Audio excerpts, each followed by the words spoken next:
Late for a triangle ABC क्या है? Triangle.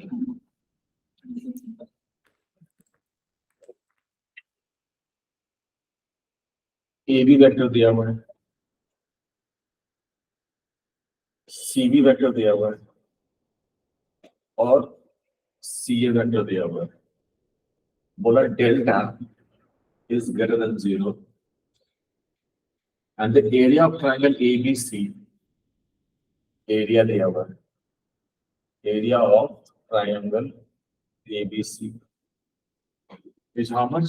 5√2। बस समझ में आएगा आपको क्या गलती किया होगा? मॉड नहीं लगाया है क्या? हाँ? लगाया था ना मॉड की नहीं? 5√6 then CB dot CA,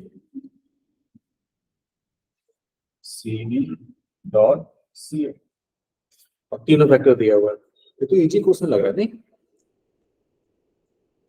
क्या फाइट हो गया ऐसा बताओ? वो एरिया दिया है ना, उसका यूज करो।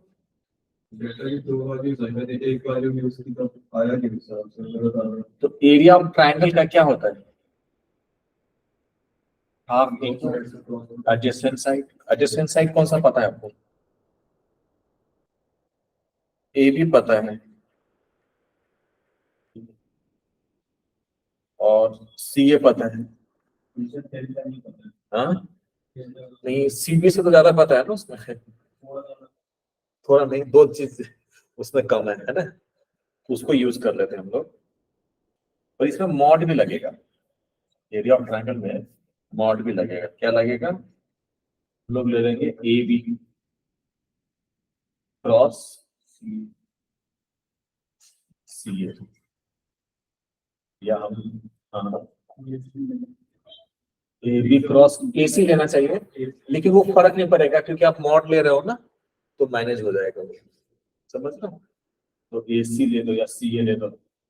सी ए ही रहने देते हैं क्योंकि सी आपको ऑलरेडी दिया हुआ है, वो अपने आप मॉड माइनस कर लेगा। Equal to 5√6। ठीक है। तो AC क्रॉस सी क्या होगा? निकाले हो AC क्रॉस सी? आपका भी डाउट है इसमें? अच्छा, आपका तो कोई डाउट ही नहीं है। क्या है तो बताओ। I cap B minus 9 minus J cap minus I cap B minus 9 delta, right? minus B delta delta minus 9 9, minus J cap ये I कैप है, right? Minus J cap J cap minus 2D minus 12 minus minus 2D minus 12 2 delta minus 12 K cap minus 10 K cap. Minus 12, तो 12 नहीं है। ये sir I cap के साथ D minus 9 आ रहा है। D माइनस 5, वो तो J cap के साथ आ रहा है minus 2D minus 12। अच्छा अच्छा अच्छा, यहाँ पे क्या है? 9 है हाँ 9 और फिर क्या है? Minus minus plus J cap 2D minus 12 2D minus 2D plus 12 plus 12 J cap. हाँ ठीक है, minus 10 K cap minus 10 K cap 10 K cap. बस इतना ही। हाँ इसका मॉड इक्वल टू 5/6। नहीं, इसका मॉड क्या होगा? रूट ऑफ डेल्टा माइनस 9 का स्क्वायर प्लस 2 डेल्टा प्लस 12 का स्क्वायर प्लस माइनस 10 का स्क्वायर 100 इक्वल टू, इसको उधर ले जाओ तो क्या हो जाएगा? 10√6। अब इसको सॉल्व करो, डेल्टा निकल जाएगा। डेल्टा की 2/2 आएगी, 5 और minus 11 यही आई तो। सॉल्विंग डेल्टा की वैल्यू आएगी 5 और -11, है ना? तो डेल्टा निकल गया। डेल्टा निकलने से क्या हो जाएगा? हाँ, ए बी पता है, ए बी क्या है बताओ? -2i -2i plus j + j -3 -3 + 3 और सी भी पता चल गया आपको नहीं, डेल्टा यूज करके, नहीं ए सी, सी है राइट, सी है क्या हो गया?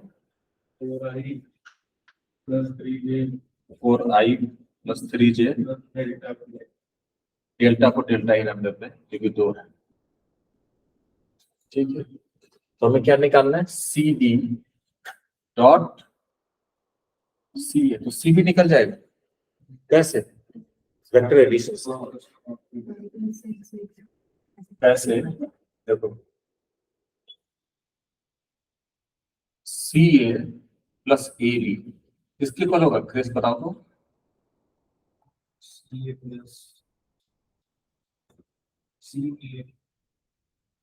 सी से ए गया, ए से बी गया, सी बी के इक्वल है और सी बी भी दिया हुआ है, सी बी तो चाहिए हमें नहीं, तो सी बी की 2 वैल्यू आएगी डेल्टा के कॉरस्पॉन्डिंग, तो सी ए पता है, सी ए पता है डैट और ए बी पता ही है, तो इसको ऐड करो तो कितना आ गया? You get C B from there, so 4 - 2 2i cap, yes. अच्छा फिर तो रिजेक्ट ही हो गया, दैट्स नाइस, ये तो डेल्टा 0 से 5 तो 2i, so you put it 5 there then delta, so what we get? cb is coming up 2i plus 4j plus 8k, you can take 2 common out, I plus 2j plus 4k, ठीक है। अब cb you have and what else? ca you have, you can find out product, समझ गए? भाभी आपका भी doubt था क्या? ये सर डाउट था। क्लियर हुआ? हाँ सर हो गया। सी ए डॉट सी बी कैसे निकालना? अच्छा, इसको ऐसे रख दो, इसका और इसका डॉट प्रोडक्ट निकाल दो, कितना लगेगा? 8 + 12 + 40 कितना जाएगा? 60 आ गया, ठीक है। और कौन सा डाउट है बताइए भाभी, आप बताओ। सर एक सेकंड ये खत्म कर दो। Aryan sir 2 minute. 64 तो सिमिलर ट्रायंगल का क्वेश्चन है। अच्छा वेक्टर से कर रहे हो क्या इसको? बता दो, इसको मिटा दो, ये लिख लिया भाभी? हाँ सर हो गया।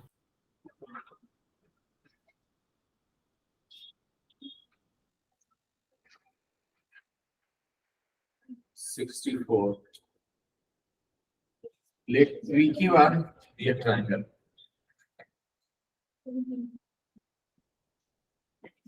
PQR be a triangle.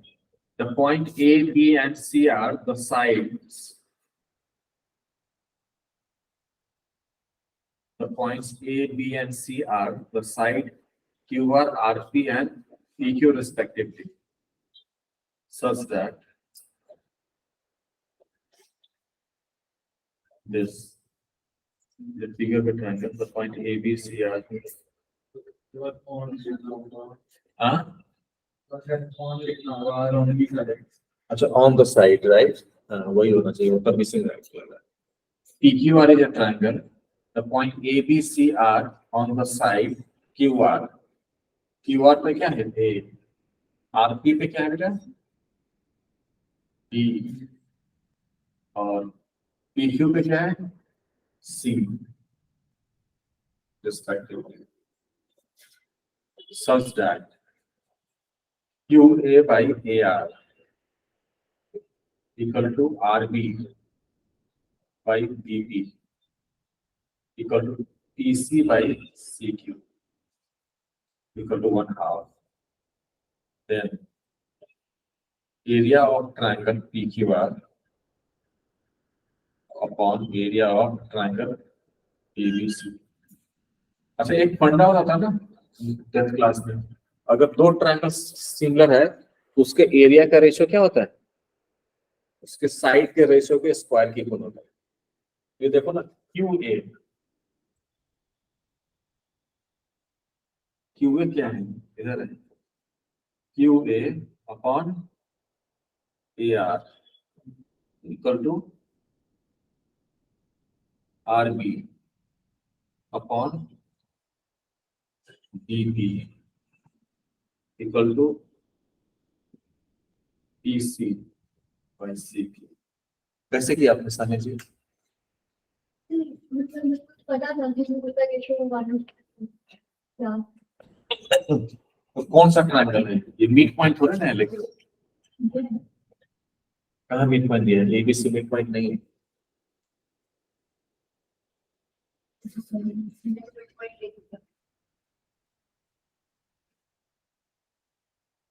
तो वो क्या रेशियो इक्वल होता है तो पैरेलल होता था। हाँ ऐसा होता था। देखो, तो क्यूए जो है, सॉरी ए आर क्या है, क्यूए का डबल है। हाँ सब एक पॉइंट ही होगा। कहाँ हो रहा है पॉइंट, 1/3 का रेशियो आ रहा है ना?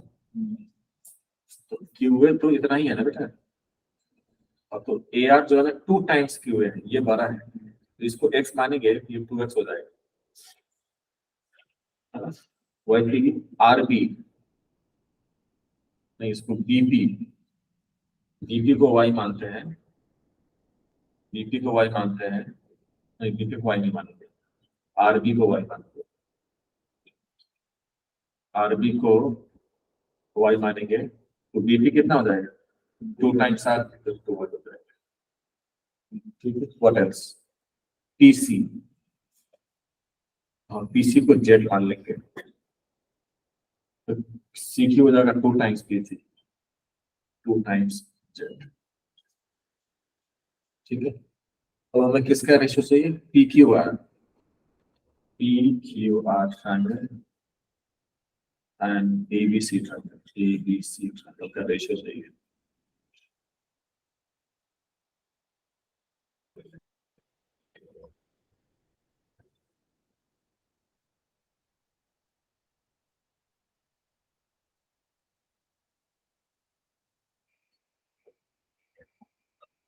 हाँ तो सब ट्रायंगल घुमा है, पर वो वही बात है कि वो पैरेलल हो जाएगा, पर पैरेलल कौन सा होगा, इसमें का तो कोई पैरेलल नहीं हो रहा है,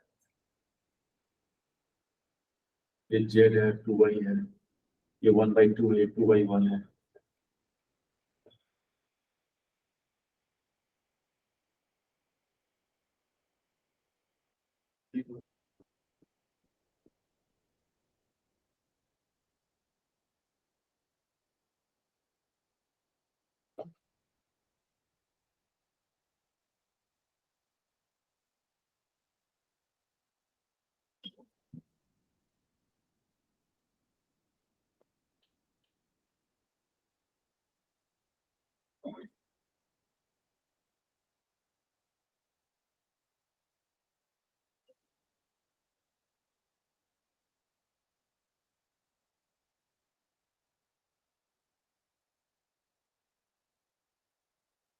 लग रहा है आइडिया कुछ?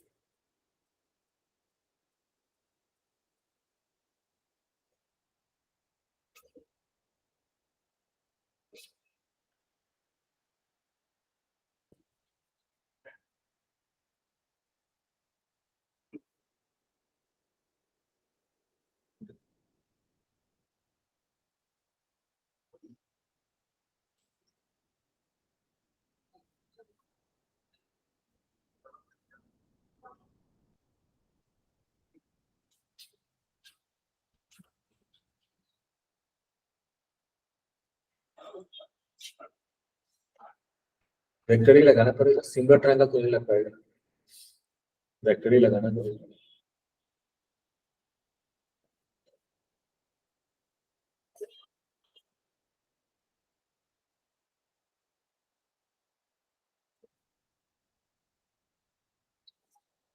बहुत आसान है, देखो ये रेशियो क्या है? 1:2 है ना? ये क्या है? इधर 2, इधर 1, इधर 1, इधर। इसके पोजीशन वेक्टर मान लेते हैं कुछ। P पॉइंट के पोजीशन वेक्टर क्या मान लेते हैं? P वेक्टर मान लेते हैं। Q पॉइंट के O से आ रहा है, ओरिजिन से आ रहा है।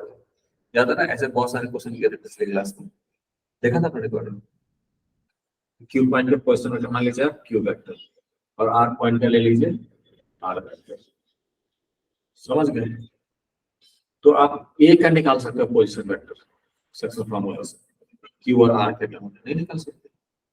तो A का पोजीशन वेक्टर क्या होगा?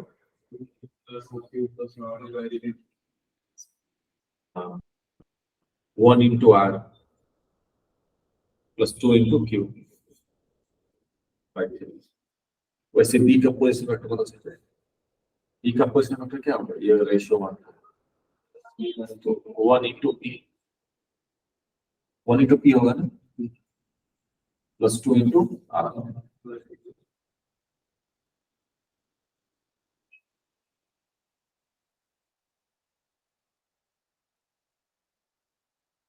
C पॉइंट का पोजीशन वेक्टर हम निकाल सकते हैं वैसे, 1 into Q plus 2 into P, right? ये ABC का पोजीशन वेक्टर आ गया।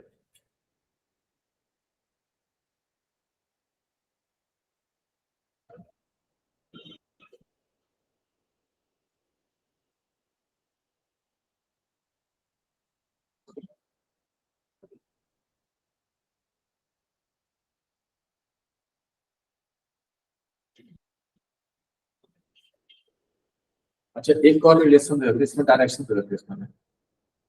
ये दे दो, ये दे दो, और यहाँ से यहाँ जाए, यहाँ से यहाँ जाए, तो इसको ऐसे दे देता हूँ। ठीक है, पी की बार में रिलेशन निकल जाएगा नहीं? तो ये क्या होगा? पी क्यू वेक्टर क्या होगा? Q vector minus P vector plus R vector minus Q vector, क्या जाएगा?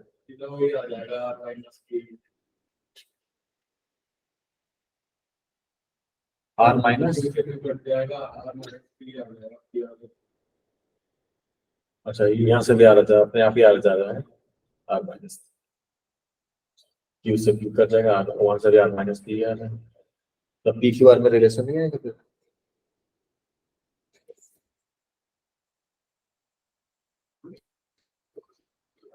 अब इसका area of triangle P Q R क्या होगा? हाफ इंटू ये ले लेते हैं क्या, P Q cross P are upon area of triangle ABC ले लेते हैं, हाफ इंटू क्या ले लें, ए बी ले लें, ए बी क्रॉस ए सी ले लेते हैं, हाफ से हाफ कर रहे हैं। अब ऐसे निकालने की कोशिश करते हैं, सब पी क्यू आर में है ना, तो कट पिट जाएंगे वो। तो पी क्यू क्या होगा? पी क्यू हमने निकाला था अभी, Q minus R cross P R क्या था? P R R minus mod A B क्या होगा?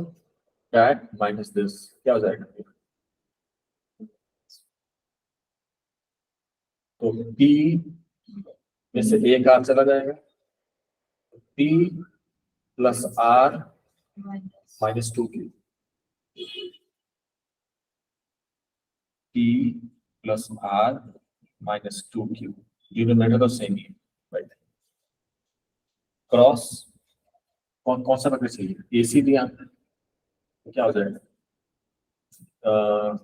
2p minus Q minus R, 2p minus Q minus R, है ना? अब इसको क्रॉस प्रोडक्ट निकाल दें,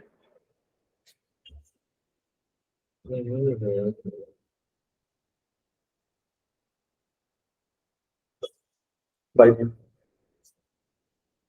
ठीक। अब इसको इंटू कर देंगे तो क्या हो जाएगा फिर, क्यू क्रॉस आर, फिर minus Q cross P, R cross R तो जीरो हो जाएगा, This. Plus R cross P divided by, ये नीचे तो 9 आ जाएगा, 1/9 बाहर आ जाएगा, फिर इसको करो, देखो आ जाएगा आंसर, उसे कुछ कर फिट जाना चाहिए, आई थिंक सो।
आ रहा है कुछ नीचे, कट रहा है ऊपर वाले से नीचे वाला,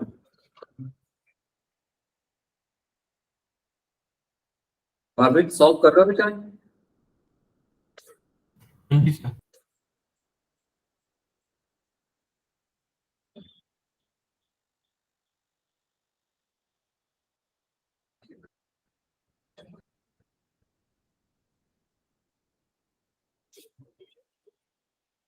भाभी आर यू लिसनिंग?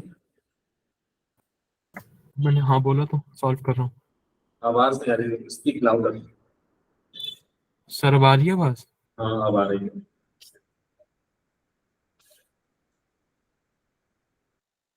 दो एक आ जाएगा अगले। आंसर बी है सर। कौन सा क्वेश्चन था? 64 बी, बॉम्बे, आईआईटी बॉम्बे, इसका राइट आंसर। नीचे उसी फॉर्म में आ गया होगा ना, कट गया होगा, क्योंकि और कोई रिलेशन है ही नहीं पी क्यू आर में निकालने का, वो निकाल रहे थे तो उससे कुछ नया चीज आ गया और कुछ है ही नहीं, तो इसी से आंसर आना है।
आगे से सर, अरे कितना टाइम क्यों लगा रहा है वैसे? हर एक को इंटू करो ना, इसको इससे इंटू करोगे तो जीरो ही हो जाएगा, इसको इससे करो तो क्या आएगा, P cross Q, P cross Q आएगा ना, माइनस पी क्रॉस क्यू आएगा, माइनस पी क्रॉस, और इसको किससे करना रहेगा, इससे P cross R minus P cross R. यहाँ पे जगह नहीं, उससे मैंने बोला था तो वो करने के लिए, फिर आर से करो तब ये क्या आ जाएगा, प्लस 2r क्रॉस पी, फिर इससे आएगा माइनस आर क्रॉस क्यू, ये 0 हो जाएगा, दिस वन प्लस 4 नहीं माइनस आएगा राइट, -4 q क्रॉस t, इसको इस इंटरवल फिर इसको इसे करके तो 0 आ जाएगा, फिर माइनस में प्लस 2q क्रॉस r, और ये 9 तो नीचे निकाल दिया, तो सिर्फ मैं ये 9 है। अब इसके बाद यहाँ पर लिखता हूँ q cross r minus plus p cross q लिख देता हूँ, p cross q plus r cross p, ये 9 होगा बाहर जाएगा, तो 9 ऑल ओवर नहीं, अब सुनना पड़ेगा, माइनस p क्रॉस q है ना, और कहीं माइनस p क्रॉस q यहाँ पे, हाँ तो ये बेसिकली इसको सॉल्व करोगे ना तो 3p क्रॉस q आ जाएगा डायरेक्टली, 3p क्रॉस q आ जाएगा। हमको लग रहा है आंसर 3 है क्या, क्योंकि 3 बचे। अच्छा व्हाट एल्स, -3 पर इसका मैनेजमेंट हो गया, -pr is there R P here, तो इसको r क्रॉस p ले देंगे, प्लस 3r क्रॉस p हो जाएगा, 3 कॉमन ही ले रहे हैं तो अगला मोर लाइकली वो उसमें 3 आ ही जाना चाहिए। इसको डील कर लिया हमने इसके साथ, ये क्या है, इसको ले देंगे q क्रॉस r, तो 3q क्रॉस r, 3 कॉमन सही लिया था, फिर q क्रॉस r, ये मोर है, ये खल्लास और ये इसको बढ़ाते हैं, तो आंसर 3/1 होता है। समझे? पीटूंगा फिर मैं इंडिया को हरवा दिया, मुझे गुस्सा आता है, बता रहा था मेरा आपको,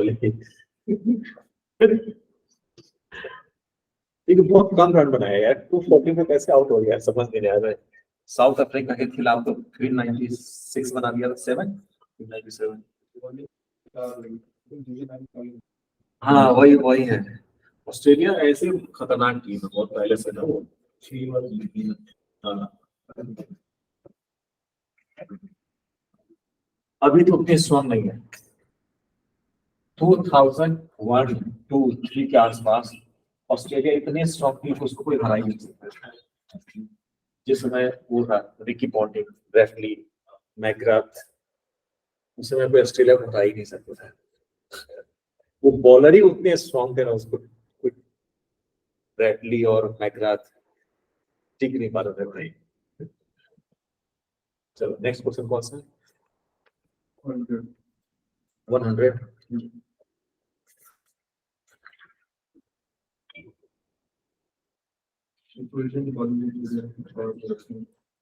आपका हो गया था सक्षम? क्रिस तुम क्वेश्चन नहीं कर रहे हो क्या? हाँ भी पता था कि क्रिस सर बहुत मजे कर रहा है, सीरियस नहीं ले रहा है पढ़ाई को, नहीं भावे? सर मैंने कब बोला? ये मैंने आपको नहीं बोला था कि क्रिस को देखो सीरियस नहीं हो रहा है? हाँ आपने बोला तो मैंने थोड़ी ना बोला। हाँ मैंने बोला था, मैं तो ऐसे ही पढ़ रहा है क्रिस सही से। आपके पापा मुझे नीचे देखे थे दिवाली के दिन, पूछ रहे थे कि कुछ करता है कि नहीं करता है। लेफ्ट ए वेक्टर, अच्छा प्री बोर्ड के नंबर बताए नहीं आपने, बताया था क्या? सॉरी मिड टर्म, ठीक ठाक है मेरे हिसाब से, 60 है। A vector C vector, no it's B, A vector दिया है और बी वेक्टर दिया है, and C B vector such that, C एक वेक्टर है in such a way कि A cross C is same as A cross B। एक और चीज दिया है, if A dot C is -12, और भी बहुत सारी चीजें, C dot I minus 2j plus k equal to 5. Then C dot I plus j plus k. तो C वेक्टर निकालना पड़ेगा आपको, नहीं कैसे निकाला? एक्स आई प्लस वाई जे प्लस जेड कैसे किया है? क्या कुछ और किया है? सर जी क्या करते हैं इसमें बताइए? आपने वेक्टर्स तो 101 के लिख लिए 101 में किसी को डाउट नहीं है क्या? नहीं है सच्ची? 100 का ही लिखा है, वेक्टर्स 101 के लिखा है। तो वो तो दिया ही है, ए वेक्टर भी है ना, तो उसको यूज कर लेंगे। ए वेक्टर इज गिवन, उतार लेंगे बुक से, ए वेक्टर इज गिवन, ठीक है।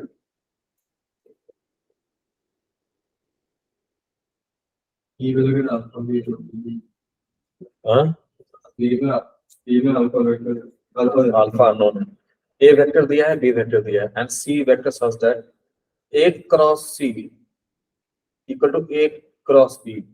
इसमें कुछ छुपा हुआ हमको लगता है, नहीं क्या छुपा हुआ है? सब कुछ तो दिख ही रहा है ना, दिख ही नहीं रहा है, ठीक है नहीं इसमें। Exactly that makes sense.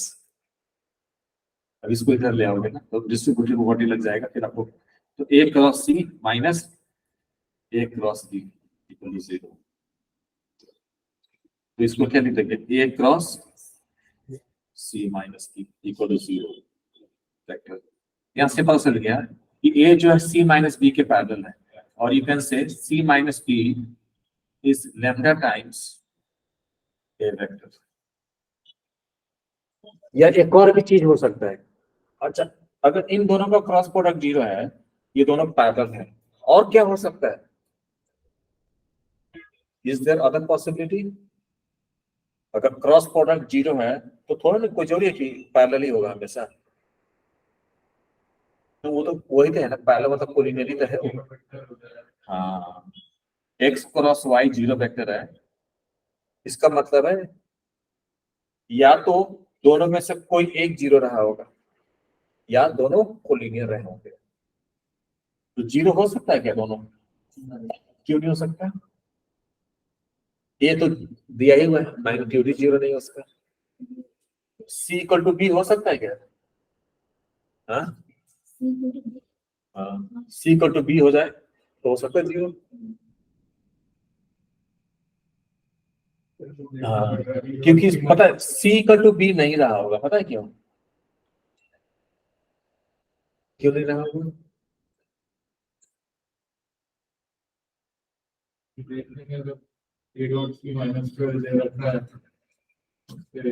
हाँ, सी हम बी को भी मान सकते हैं, ये हो सकता है, या एक और बात हो सकती है वो भी लिखते हैं, या ए 0 हो सकता है।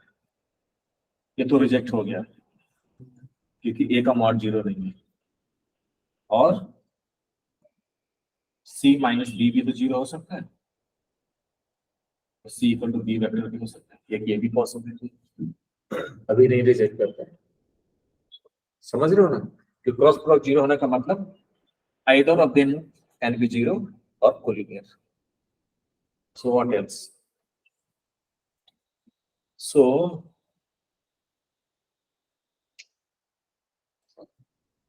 from here C will be lambda A plus B, isn't it? तो आपका भी डाउट है क्या? तो लेमडा ए क्या है बताओ? ये तो दिया हुआ है ना, उसको लेमडा से इंटू करके बताओ क्या आ रहा है Chris? 6 lambda I 6 lambda I lambda A plus K minus plus 9 lambda lambda E plus 12 lambda K. Okay, plus B vector,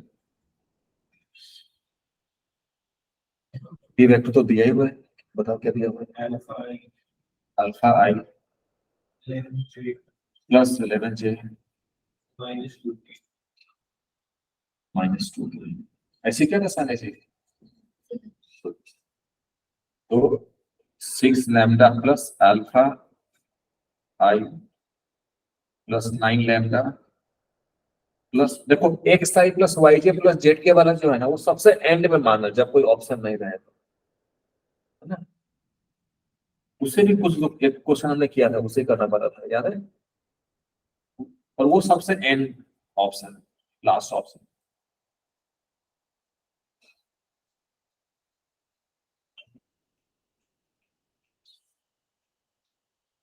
ये दिया हुआ है। अब ए डॉट सी दिया हुआ -12, है ना, दिया है डॉट सी, उसको यूज करते हैं। सिंस ए डॉट सी, अच्छा ये भी दिया हुआ है, यहाँ से भी एक रिलेशन आएगा, दो रिलेशन आएगा लेम्डा और अल्फा में, फिर लेम्डा अल्फा निकल जाएगा, फिर क्या निकल जाएगा, सी निकल जाएगा, है ना। निकालो, सॉल्व कर लो क्या?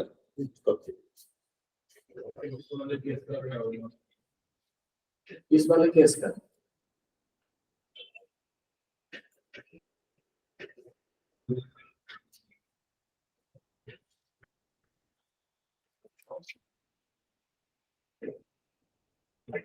इसका और भी लोग बट फिर कभी लिया नहीं होगा। सोचता हूँ।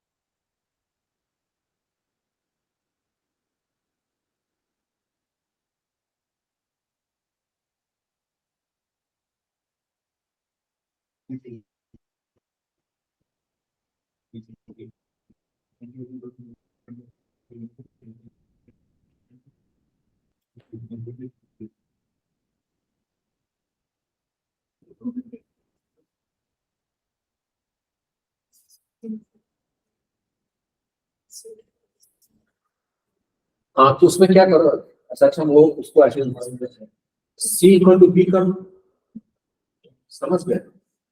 तो अब फिर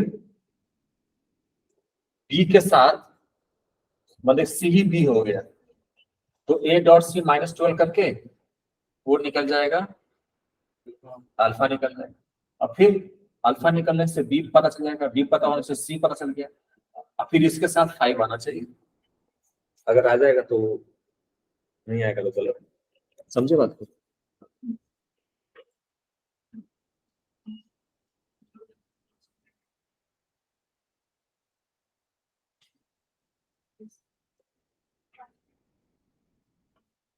आ गया सर।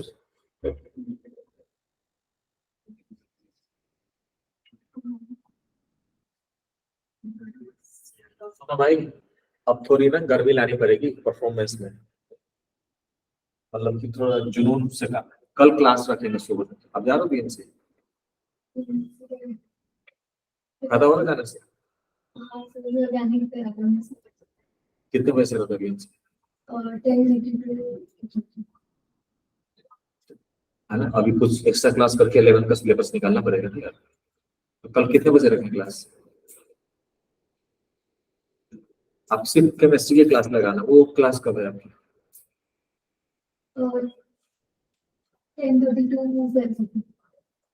1 o'clock से कब है? क्यों? सुबह ज्यादातर जल्दी हो जाएगा, उठना उठना मुश्किल होता है, बच्चे रात को पढ़ते हैं आजकल। 1 से क्या दिक्कत है? एक से बहुत लंबा हो जाएगा। 1 PM ज्यादा लंबा नहीं करेंगे, 3 PM कर देंगे, ठीक है। नहीं करना पड़ेगा, ऐसे काम नहीं चलेगा, तो सॉफ्ट से नहीं, ठीक है। आ जाओगे आप फोन पे, नहीं आओगे क्रेस? मतलब बस 3 मिनट तक छोड़ देना। 3 बजे छोड़ देंगे और 1 बजे आ जाना।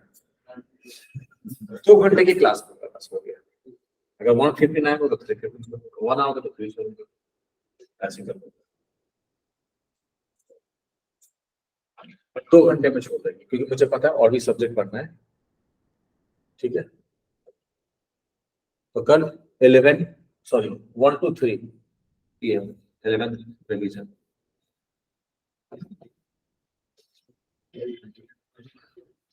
क्या हुआ? चलो नेक्स्ट बताओ कौन सा डाउट है? 102। आपका भी डाउट है 102?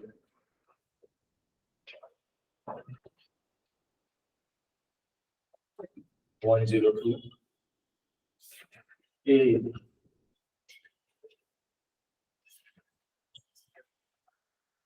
2,6, for the later. A B C D are the vertices of quadrilateral.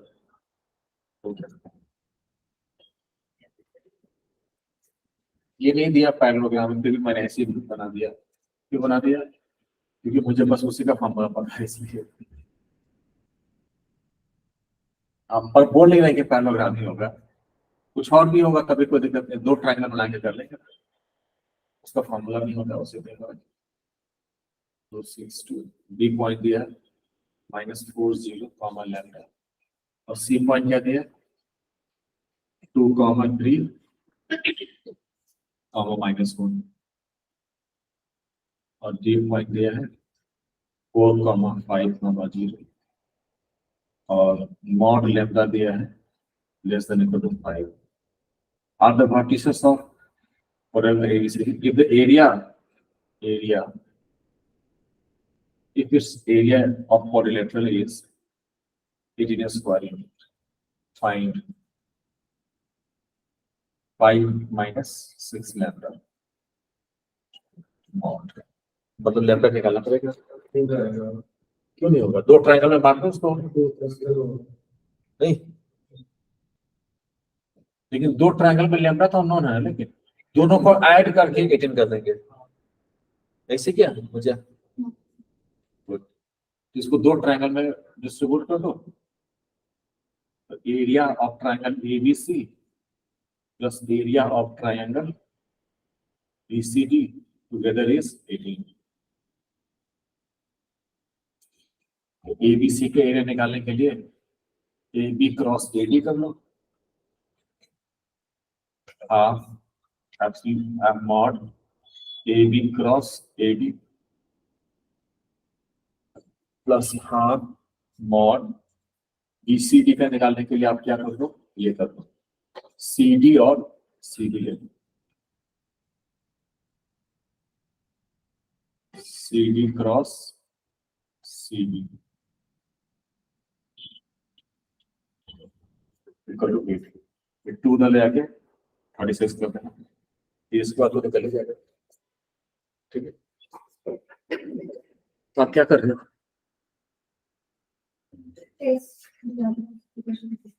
देखिए रिजल्ट क्या है?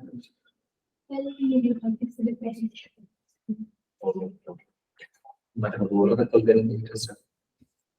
आज भी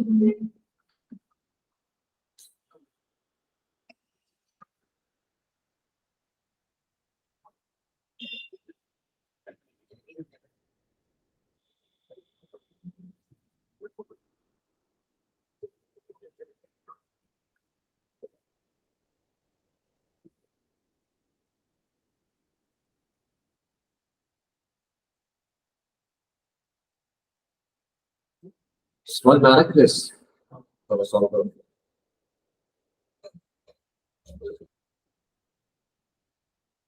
हाँ जी, कहाँ पे? ओके,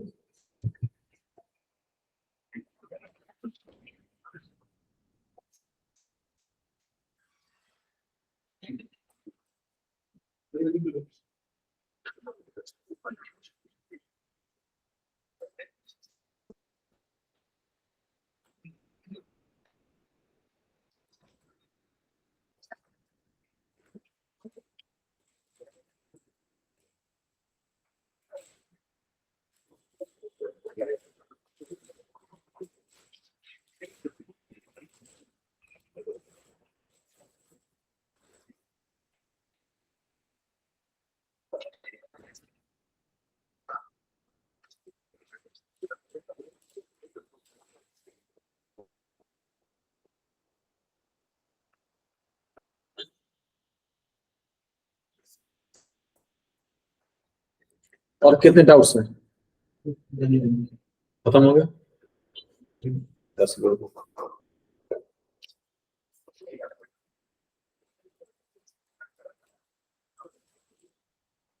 इस बार एनटीए वालों ने नए टेस्ट नहीं डाले हैं क्या? न्यू पैटर्न पे? 200 प्लस टेस्ट है। नहीं, अभी फर्स्ट सिलेबस चेंज किया है। हाँ तो एक काफी टेस्ट बनाने पर वो आउटडेटेड हो गया सारा टेस्ट, उनको मेल लिखना पड़ेगा, तो आउटडेटेड हो गया ना सब सारे।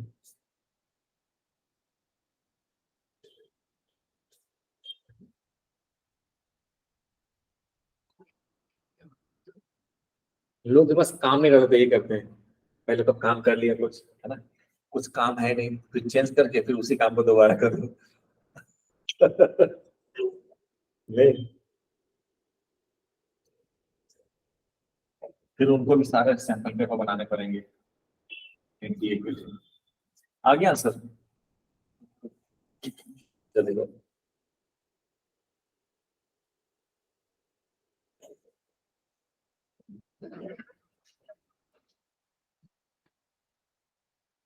सबसे ज्यादा सिलेबस किसमें कम हुआ है? केमिस्ट्री में। ये अच्छी बात है, समझने के लिए अच्छी बात नहीं है। ज्यादातर बच्चों को केमिस्ट्री में मजा नहीं आता ना पढ़ने में। मुश्किल कर दिया। नहीं, नहीं सही है ना, मुश्किल होगा तो कमजोर बच्चा का फायदा होता है, क्योंकि मुश्किल पेपर आएगा तो तेज से भी नहीं हो पाएगा कुछ, है ना। पर गारंटी तो नहीं है कि टॉप आएगा, किसने पता नहीं। मतलब डायरेक्ट तो उन्होंने वो सारा हटा दिया ना, बस सीधा मतलब याद करके। अच्छा, इनऑर्गेनिक वगैरह हटा दिया। तो वो सोचने वाला पार्ट बना दिया। अच्छा, ऑर्गेनिक ज्यादा पूछेंगे। हाँ, physical ज्यादा कुछ। सही है, वो तो हटाया सही है,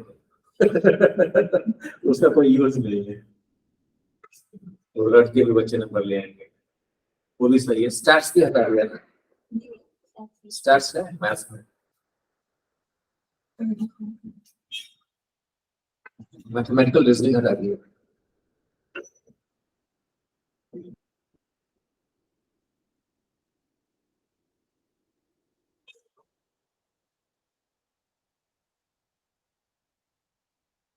आ गया सर?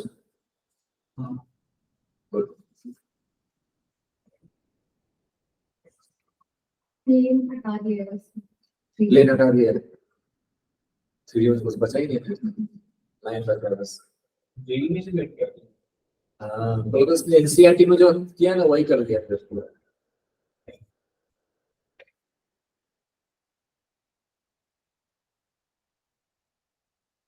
ये बढ़िया सब भी होता है, समझ लो, क्योंकि कंपटीशन का तो आपका उतना ही है ना, बच्चे तो वही हैं, अगर सिलेबस कम हुआ तो सबके लिए कम हुआ है, तो कंपटीशन उतना ही है, हाइट उन्हीं के बीच मारना है ना। उनके पास शस्त्र अस्त्र कम हुए थे, आपके पास भी अस्त्र कम हुए, एनर्जी उतनी ही लगेगी, इंटेलिजेंस सर भी उतना ही यूज करना होगा लड़ाई में, वीपन दोनों के पास कम हो गए।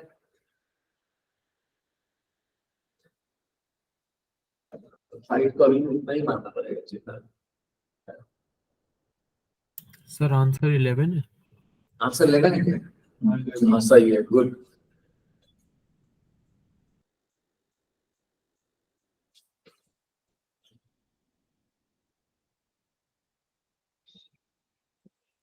आज मैं 3 बी स्टार्ट कर देता हूँ। हो गया सारे डाउट्स क्लियर? कृतिका? हाँ, डाउट हो चुके थे। ओके। आपसे मोटिवेट होकर तो ग्रुप्स में मैं भी लगा दिया।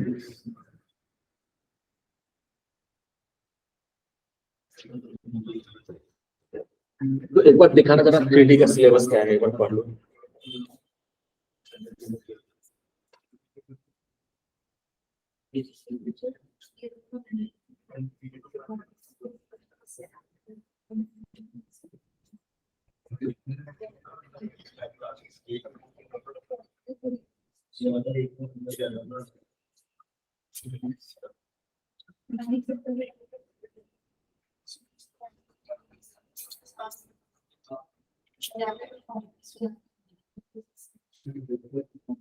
सिर्फ लाइन ही, तो सिर्फ लाइन ही करते, प्लेन हटा दिया तो नहीं पूछेगा प्लेन, है ना, तो उसका भी नहीं करेंगे।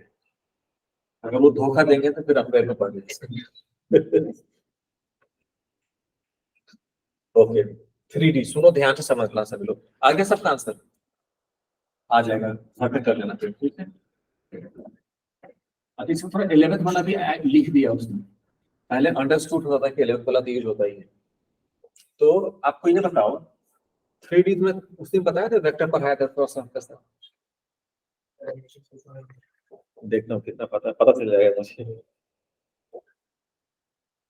अच्छा वो चला गया, क्या नाम है, भवित, तो कह रहे उसकी लाइट्स के लिए ब्लू ब्लू ब्लू ब्लू,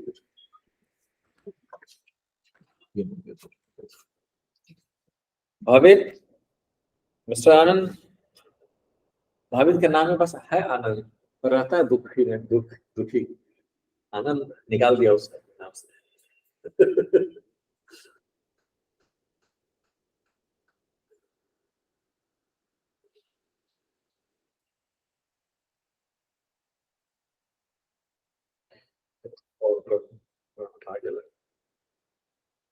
उसके घर पे लाइट गई है,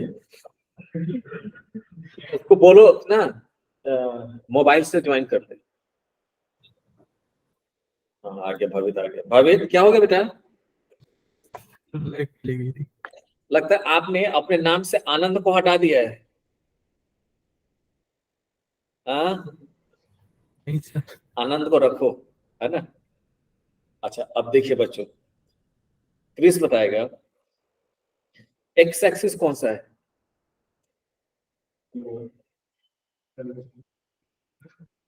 कलर, इसलिए मैंने अलग अलग कलर रखा है, ब्लैक, आप बताओ, रेड, रेड, ब्लैक है, रेड, 2 रेड 3 ब्लैक। हाँ जी आप लोग बताओ, माथुर, रेड, 3 रेड 2 ब्लैक।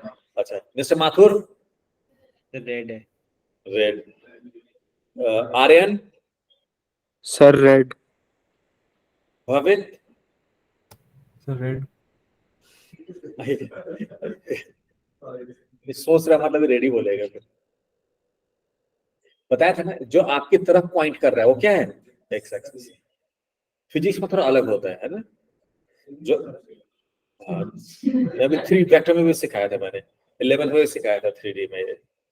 ये जो आपकी तरफ पॉइंट कर रहा है वो एक्स एक्सिस है, जो आपके राइट में है वो वाई है, जो ऊपर जा रहा है वो जेड एक्सिस है, और वैसे जो आपके सामने जा रहा है तो पॉजिटिव एक्स है, इधर नेगेटिव एक्स है, इधर नेगेटिव वाई है, इधर नेगेटिव जेड है। तो ये तीनों एक्स वाई जेड एक्सिस ने मिलके इस स्पेस को कितने पार्ट में डिवाइड कर दिया, 8 पार्ट में। इसको क्या बोलते हैं, फर्स्ट ऑक्टेट। ये ये फिफ्थ किधर है, फर्स्ट के नीचे, ये 5th ऑक्टेट। फिर एंटी क्लॉकवाइज घूमना है, 6th octet, 7th and 8th। समझ में आ गया। अच्छा भाभी एक आपके लिए क्वेश्चन है, मैं 5th कोऑर्डिनेट में आपको साइन बताना है, एक्स कोऑर्डिनेट, वाई कोऑर्डिनेट और जेड कोऑर्डिनेट का। बस आंसर कैसे हो सकता है, plus plus plus plus minus minus, ऐसे 3 साइन बताना है। एक्स कोऑर्डिनेट क्या होगा, एक्स पॉजिटिव, जेड नेगेटिव और वाई भी पॉजिटिव। सही है, गुड। कृतिका बताएगी इसमें, यहाँ पे पॉइंट क्या बताओ, साइन बताओ। पॉजिटिव वाई और जेड नेगेटिव। सही बात है, कौन सा ऑक्टेन है ये, 8 ऑक्टेन। क्रिस आप बताओ, ये जो भी बताओ, साइन बताओ बस, कह रहा हूँ। X negative, Z negative, Y negative. सही है, 6 ऑक्टेन। इसका क्लियर हो गया पॉइंट। ओके, तो एक तो ये पता होना चाहिए कि 8 ऑक्टेन होते हैं और साइन कैसे कैसे। उसके बाद उसने अभी देखा सिलेबस, एक डिस्टेंस फॉर्मूला होता है। ये कौन सा एक्सिस है, एक्स एक्सिस। ये वाई एक्सिस जो है ना आपके राइट में है, और X axis out of the plane है, तो उसको बस यहाँ पे डाल दिया गया है। और ये ऊपर वाला है जेड एक्सिस।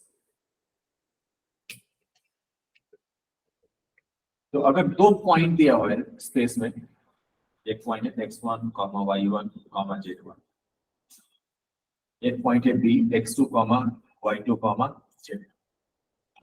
इसके बीच डिस्टेंस कैसे निकालेंगे?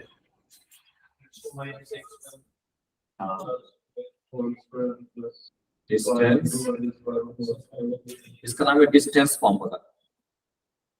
2D जैसा ही होता है, बस इसमें z कोऑर्डिनेट आ जाता है। होता है root of x2 minus x1 का square plus y2 minus y1 का स्क्वायर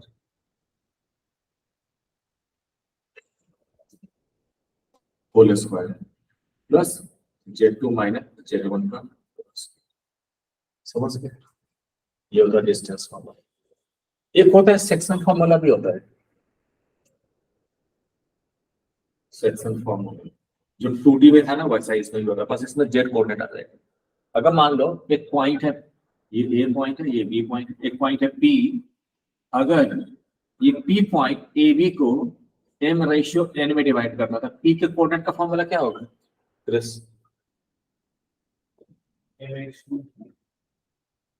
इसको बोलते हैं इंटरनल डिवीजन। P जो है ना A और B के बिटवीन है, इसको बोलेंगे internal division. Internal division. P divides AB in m/n। इसका मतलब क्या है? P किसको डिवाइड कर रहा है? AB को। मतलब P से A का डिस्टेंस अपॉन P से B का डिस्टेंस। P AB को डिवाइड कर रहा है तो P ये ऊपर आएगा, अब PB नीचे आएगा। ये दे रखा है m/n। तो P पॉइंट के कोऑर्डिनेट क्या होंगे? mx2 plus nx1 upon. ऐसे कर दूं, समझ आओगे? यहाँ पे z कोऑर्डिनेट भी आएगा, ठीक है। एक होता है एक्सटर्नल डिवीजन। मान लो P क्या रहेगा? AB को ऐसे, तो यहाँ पे ना P AB को डिवाइड कर रहा है। P किसको डिवाइड कर रहा है? AB को एक्सटर्नली। अगर हम इसको इधर डॉटेड इसको एक्सटेंड करें तो P किसको डिवाइड कर रहा है? BA को एक्सटेंड किया गया ना, तो P डिवाइड्स BA। समझ गए? तो लिखा रहेगा कौन किसको डिवाइड कर रहा है। अगर यहाँ पे मैंने डायग्राम बनाया तो P AB को डिवाइड कर रहा है एक्सटर्नली, ठीक है। वो है एक्सटर्नल। अच्छा, इसमें एक मिड पॉइंट फॉर्मूला भी होता है। मिड पॉइंट फॉर्मूला में क्या होगा? m और n 1 हो जाएगा, रेशियो 1:1 हो जाएगा। तो x2 + x1/2 and so on. समझ गए? नहीं आया तो पूछ लेना, क्योंकि ये सब पढ़ा होगा, 2D में भी पढ़ा ही है, वैसा ही है। किसी को डाउट हो तो पूछ सकता है, इन्हें कि सर नहीं बताएंगे, बता देंगे। क्या है, 2 और लिखना है और कुछ नहीं। लेकिन हम इसलिए लिख रहे हैं कि बोर हो जाओगे, आपको बोला कि क्या लिख रहे हैं सर, जो पढ़ा होगा पहले। किसी को डाउट हो तो बोल सकता है। Okay, what else? External division. External division अभी हमने किया था, उसमें भी किया था, वेक्टर में भी किया था। सेक्शन फॉर्मूला नहीं, external division T divides AB इन m/n। इसका मतलब क्या अपॉन क्या दिया हुआ है? m/n। बताओ कृतिका, m/n क्या है? किसका रेशियो है? हाँ वही, P डिवाइड कर रहा है ना AB को, तो P से A का डिस्टेंस, मतलब P से A का डिस्टेंस अपॉन P से B का डिस्टेंस। ऐसे समझना है, क्योंकि छोटी बात में वो ट्रैक कर देते हैं। यही बात है, आपको लगेगा कि इतनी छोटी छोटी बातें नहीं सोचते होंगे, वो इससे भी छोटी बात सोचते हो। छोटी मतलब कि छोटे छोटे पॉइंट पे भी कंफ्यूज करते रहते हैं वो। समझ रहे हो? तो ये है, तो ये है ना, ये this is m, this is n। ये डिस्टेंस नहीं है, रेशियो है, mn रेशियो n, ठीक है। तो इस केस में 3 पॉइंट के कोऑर्डिनेट्स क्या होंगे? mx2 minus nx1 upon m minus and so on. समझ गए? ओके, अगर कभी मान लो रेशियो निकालने के लिए आ गया, बोला कि एक 3 पॉइंट दे दिया, ए पॉइंट भी दे दिया, बी पॉइंट भी दे दिया और सी पॉइंट भी दे दिया, बोला सी ए बी को किस रेशियो में डिवाइड कर रहा था, कैसे निकालोगे? इंटरनली कर रहा है कि एक्सटर्नली कर रहा है? हाँ, तो हम लोग क्या मानेंगे, हम मान लेंगे कि जो सी है ए बी को इंटरनली डिवाइड करता है k:1 में, है ना? तो आपने, तो यहाँ पे k पॉजिटिव होगा अगर इंटरनली डिवाइड करता है, माइनस आने का मतलब, हाँ, तो k निकालेंगे कैसे?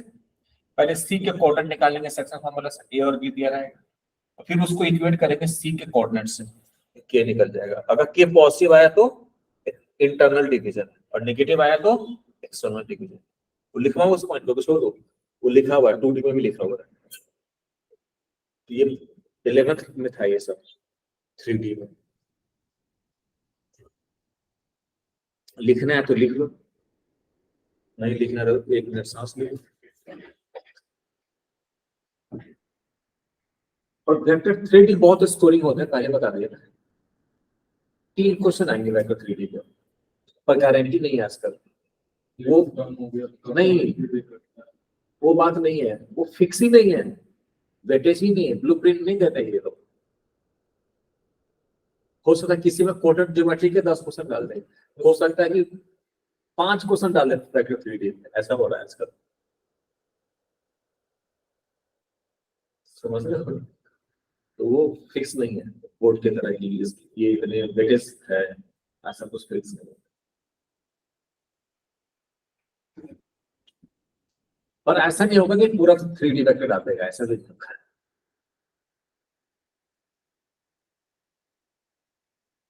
लिखिए,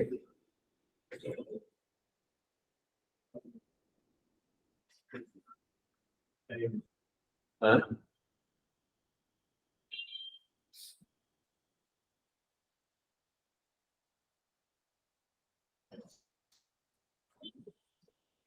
निकाल रहा हूं, फिर लिख लिया आर्यन? Yes, sir. माथुर?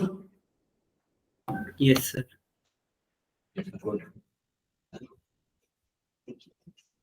अब आते हैं मुद्दे की बात पे, है ना?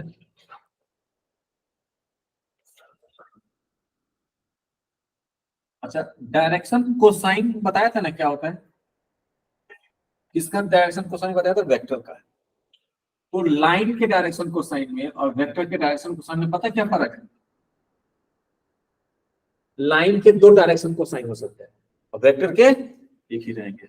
चलो मैं एक ऐसा लाइन बनाता हूं जो 0 0 से पास करता है, थोड़ा और आसान करने के लिए, क्योंकि किसी लाइन का निकालना है, अगर वो लाइन 0 0 से नहीं पास करा तो उसको ट्रांसलेट करके 0 0 से पास कराएंगे, तो वो लाइन पॉजिटिव एक्स एक्सिस के साथ जो एंगल बनाएगा वो क्या रहेगा?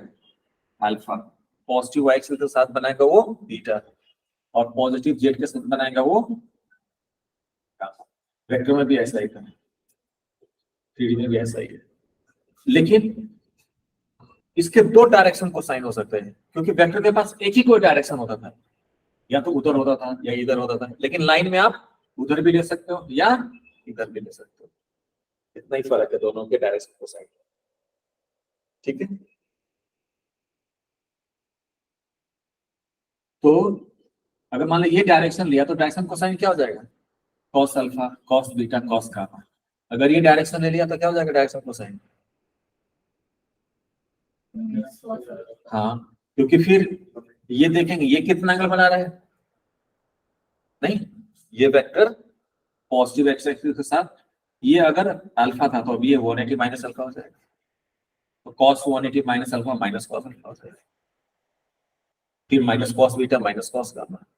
बस, या तो सारे अगर अपोजिट साइन लेंगे तो जो भी पहले था ना, हर एक का साइन चेंज हो जाएगा। समझे बात को? समझे क्या था डायरेक्शन कोसाइन? पहले तो डायरेक्शन एंगल, ये पहले ही वही है, वेक्टर वाला ही है, लिखोगे दोबारा क्या? नहीं, डायरेक्शन कोसाइन वेक्टर वाला ही है। अब ये होता है डायरेक्शन रेशियो, डायरेक्शन रेशियो, ये नहीं पढ़ा था वेक्टर, ये भी पढ़ा था, डायरेक्शन रेशियो। इसको इन शॉर्ट डीआरस बोलेंगे। क्या होता है डायरेक्शन रेशियो पता है आपको? डायरेक्शन कोसाइन का रेशियो में हाँ, डायरेक्शन कोसाइन का रेशियो होता है, एग्जैक्टली। डायरेक्शन कोसाइन का रेशियो होता है। तो डायरेक्शन कोसाइन क्या होता है? Sorry, direction ratio, direction ratios are real numbers, real numbers proportional to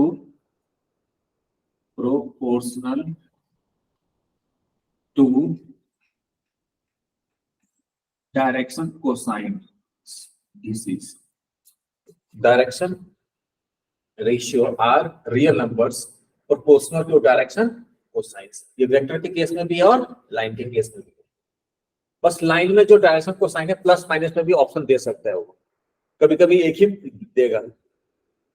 जैसे जो डायरेक्शन कोसाइन होगा लाइन का plus minus cos alpha plus minus cos beta plus minus cos का, बस ये भी होगा। कभी कभी सिर्फ एक भी दिया रहेगा, कभी कभी दोनों भी दिया रहता है, तो दोनों भी हो सकता है। समझ गए? तो डायरेक्शन रेशियो क्या होता है? Numbers proportional to direction cosines and generally double line है, सिंगल है। Generally it is denoted by ABC, but not necessarily. Element क्या बताया था? Direction cosine. और वो जेई में कभी कभी एलिमेंट भी डायरेक्शन रेशियो रहता है, पर जनरली डायरेक्शन रेशियो को एबीसी से डिनोट करते हैं। समझे? दैट इज ए क्या होगा? ए किसके प्रोपोर्शनल है? एल के। बी किसके प्रोपोर्शनल है? एल के। सी किसके प्रोपोर्शनल है? एल के। यही तो होता है direction ratio. Direction ratios are numbers proportional to direction cosines. तो यहां से प्रोपोर्शनल को हटाओगे तो क्या हो जाएगा? ए इक्वल टू या लैम्डा एल ले लेता हूं, बी इक्वल टू लैम्डा, लेकिन वो प्रोपोर्शनलिटी कांस्टेंट सेम रहना चाहिए, भी इंपॉर्टेंट। यहाँ पे लैम्डा 1 लैम्डा 2 नहीं कर सकते, ठीक है? तो lambda M and C equal to lambda. Okay, अच्छा एक चीज बताओ, L square plus M square plus N square अभी भी 1 रहेगा, चाहे कोई भी डायरेक्शन लो। क्यों? समझ रहे हो क्यों रहेगा ये? कैसे निकालेंगे? हाँ, क्योंकि वेक्टर है ना, तो प्लस माइनस का फर्क रहेगा। फिर वहां पे स्क्वायर करते हैं ना, यहाँ पे तो फर्क नहीं पड़ेगा। तो यहाँ से निकालो एल की वैल्यू, तो क्या हो जाएगा? A square by lambda square plus B square by lambda square plus lambda square equal to 1। Lambda square क्या हो जाएगा? तो लैम्डा क्या आ जाएगा फिर? Plus minus root under A square plus B square plus C square. Okay, L, so therefore L क्या आ जाएगा? क्रिस, यहाँ पे लैम्डा डालेंगे तो क्या हो जाएगा? एल होगा A by lambda. A by lambda क्या है? लाइन के केस में प्लस माइनस पे लेंगे direction cosine, plus minus A by root A square plus B square plus C square comma B by lambda. तो B by plus minus B by root A square plus B square plus C square comma, नहीं sorry ये L है, ये M है, and N equal to C by lambda, तो plus minus C by lambda. ये किस चीज का फॉर्मूला है? अगर डायरेक्शन रेशियो पता है, ए बी सी पता है, तो डायरेक्शन कोसाइन निकालने का फॉर्मूला। समझ गए?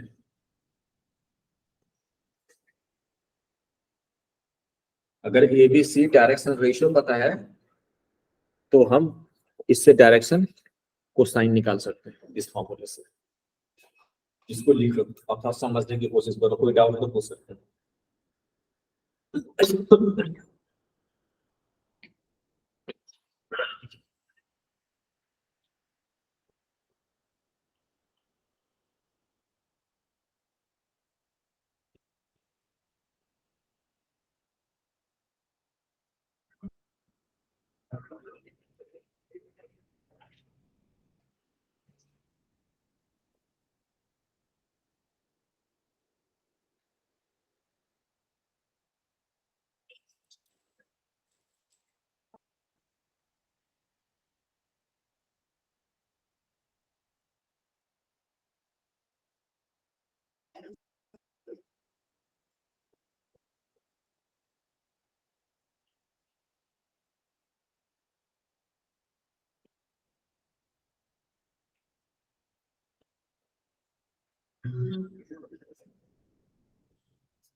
लीजिए पक्का। अच्छा तो इसको बता देता हूँ मैं। अगर मान लो एक कोई वेक्टर दिया है, सपोज एक कोई वेक्टर है, let A vector equal to a1i plus b1j plus c1k, ऐसा दिया हुआ है। इसका डायरेक्शन कोसाइन क्या होगा बेटा? इसका डीसी क्या होगा? ये वेक्टर में सिखाया है।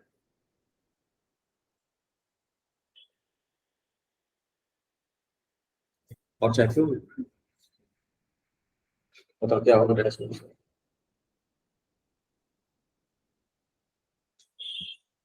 क्रिस तुम बताओ। cos alpha, that's good। L L बोल देता तो और भी अच्छा लगता है। cos alpha बोलने का कस क्यों किया आपने?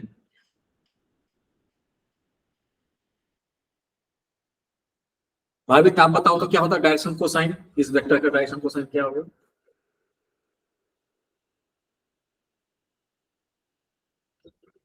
वेक्टर में कराया था, क्वेश्चन भी थे वेक्टर में डायरेक्शन कोसाइन।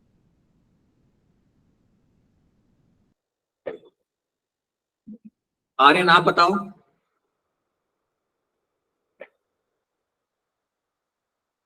अच्छा आर्यन तो चला गया। Mathur yes sir. बताओ डायरेक्शन कोसाइन क्या होगा इसका?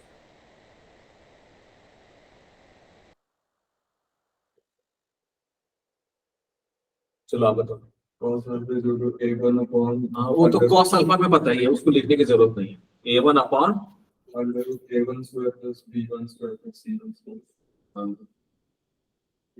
नहीं किया था ये? अच्छा यहाँ अच्छा वहां पर एक्स वाई जेड लिया था, इससे तो नहीं कहीं कंफ्यूज हो गया। इस बात तो ठीक है ना। चलो और क्या था? ये एल की वैल्यू और एम की वैल्यू होगा d1 बाई, ये हमने निकाला भी था, डेरिवेशन भी किया था इसका। दोबारा का नाम क्या?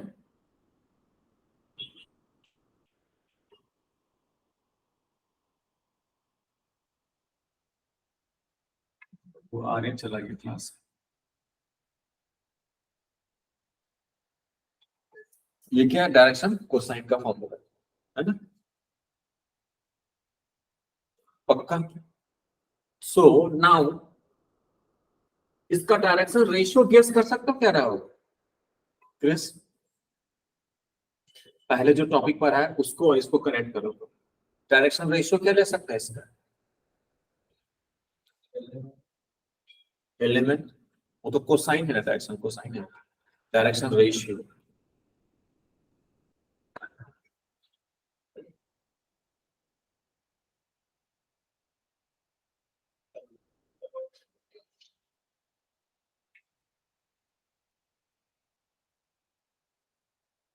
बताओ क्या होगा Kritika? A1 plus minus A1 plus minus B minus 1. सही बता रहे। A1 B1 C1 हो जाएगा डायरेक्शन कोसाइन, नहीं हो जाएगा? क्यों? क्योंकि आप पिछले वाले टॉपिक में देखो एबीसी डायरेक्शन रेशियो लिया था, तो डायरेक्शन कोसाइन क्या आया था? देखो ना पिछला टॉपिक, एबीसी हमने वहां पे क्या लिया था? Direction ratio. तो डायरेक्शन कोसाइन क्या निकल के आया था?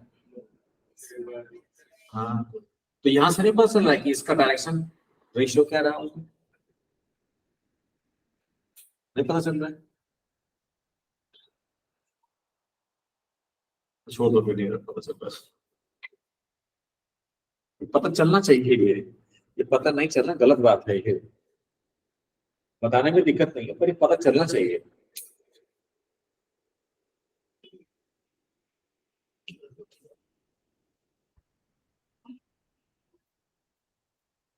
हमने एबीसी डायरेक्शन रेशियो लिया था, तो डायरेक्शन कोसाइन क्या आया था वो पहले देखो। ये है प्लस प्लस माइनस हाँ, अब ये डायरेक्शन कोसाइन है, तो इसका डायरेक्शन रेशियो क्या ले सकते हैं? A1 B1 A1 B1 C1 ले सकते हैं, माइनस A1 B1 C1 भी ले सकते हैं। तो ये रेशियो है, तो माइनस को काट भी देंगे सर। तो ये A1 ratio B1 ratio C1 है, लेकिन लिखते वैसी है, कॉमा ही, ये करके हुए B1 और C1, ये इसका डायरेक्शन रेशियो ले सकते हैं। बेसिकली डायरेक्शन रेशियो को आप ऐसे समझो, डायरेक्शन कोसाइन को किसी भी नंबर से इंटू कर दो तो डायरेक्शन रेशियो मिल जाएगा। इसका डायरेक्शन रेशियो पता क्या हो सकता था? 2A1 2B1 और 2C1 भी हो सकता है। पता है क्यों? इसको डायरेक्शन रेशियो लेके कोसाइन ले, हाँ, इसको डायरेक्शन रेशियो लेके डायरेक्शन कोसाइन निकालो, ये निकल गया। अगर मैंने 2A 2B और 2C ले लिया डायरेक्शन रेशियो, तो डायरेक्शन कोसाइन क्या होगा? 2A अपॉन रूट अंडर, 4 तो 4 बाहर कॉमन आ जाएगा, तो 2 बच जाएगा, तो फिर क्या हो जाएगा? A स्क्वायर प्लस C, 2 से 2 कर सकते। समझे? तो डायरेक्शन रेशियो को हम हमेशा सिंप्लीफाइड रेशियो में लिखते हैं। अगर मान लो 2:4:6 है, ये है डायरेक्शन रेशियो, तो इसका डायरेक्शन रेशियो 1:2:3 भी लेंगे, इससे कैलकुलेशन इजी हो जाएगा, क्योंकि ये रेशियो है, ये लो या ये लो, डायरेक्शन कोसाइन सेम है। समझा? तो डायरेक्शन रेशियो कुछ नहीं है, बस डायरेक्शन कोसाइन का एक सिंप्लीफाइड रेशियो है। ये डायरेक्शन कोसाइन है, ये यूनिक है, लेकिन ये एल की वैल्यू है, ये एम की वैल्यू और एन की वैल्यू है। इसको इसका रेशियो ले लो तो क्या हो जाएगा? ये वाला पार्ट सब कर जाएगा, नहीं? तो A1 B1 C1, समझ गए? तो इससे ये पता चलता है अगर कोई वेक्टर दिया है ना, तो उस वेक्टर में i j k का जो कोफिशिएंट है उसको आप डायरेक्शन रेशियो ले सकते हो, one of the direction ratio. उसके अलावा भी हो सकता है, अगर वो सिंप्लीफाइड नहीं है। जैसे मान लो, जैसे एक वेक्टर ले लिया A -7i plus 14j plus 21k, इसके डायरेक्शन रेशियोज क्या क्या हो सकते हैं? -7 कॉमा 14 कॉमा, यहाँ पे रेशियो लिखा हुआ है, इसलिए इस टू लिखने की जरूरत नहीं होती, सिर्फ कॉमा भी दिया रहता है, कॉमा ही दिया रहता है मोस्टली आपको, और ये है रेशियो। इसको और क्या ले सकते हैं? -1 कॉमा 2 कॉमा 3। अब इसको लेके डायरेक्शन कोसाइन निकालो या इसको लेके निकालो, सेम ही आंसर आएगा। समझ में? तो कोई वेक्टर दिया है, तो उसमें जो i j k का कोएफिशिएंट है ना, वो क्या है? Direction ratio, one of the direction ratio. उसको और सिंप्लीफाइड फॉर्म में लिख सकते हैं। देखो फिर डायरेक्शन रेशियो, ये फंडा है, यहाँ से लेट ए इक्वल टू ये वेक्टर है, इसलिए इसका डायरेक्शन कोसाइन है, ये इसका डायरेक्शन रेशियो, ये एग्जांपल ले लिया मैंने।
डिग्री डायरेक्शन जो भी बोर्ड पे तो बेसिकली डायरेक्शन कोसाइन का ही रेशियो ले लिया गया उसमें। अगर आप आसान भाषा में समझना चाहो तो डायरेक्शन कोसाइन का रेशियो है। डायरेक्शन रेशियो से डायरेक्शन कोसाइन निकाल सकते हो। डायरेक्शन कोसाइन यूनिक है और रेशियो अलग अलग भी हो सकता है। ठीक है, ओके। अब हम पढ़ते हैं equation of a line. Equation of a line है ना, passing through a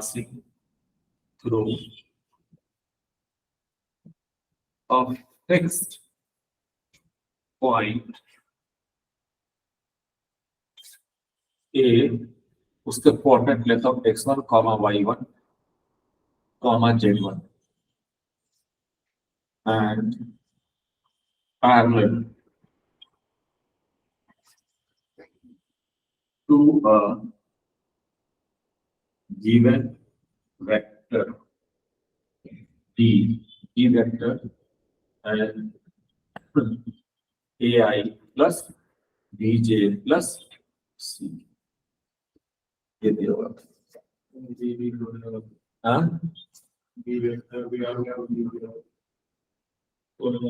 अच्छा ये B का मैग्नीट्यूड नहीं है, B समझ गए, ध्यान रखना है।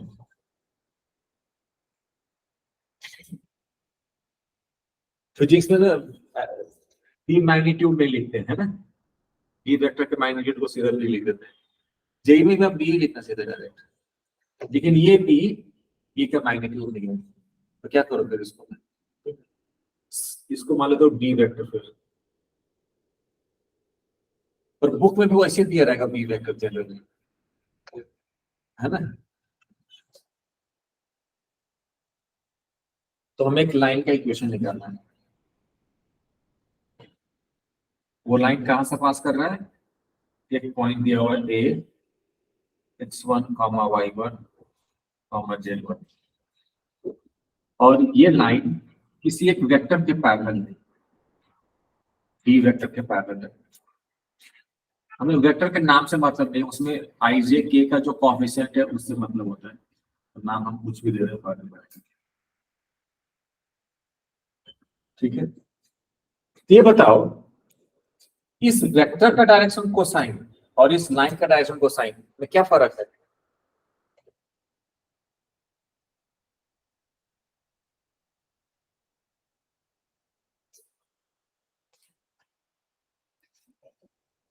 क्रिस तो बताओ इस वेक्टर के डायरेक्शन कोसाइन में और इस लाइन के डायरेक्शन कोसाइन में क्या फर्क है।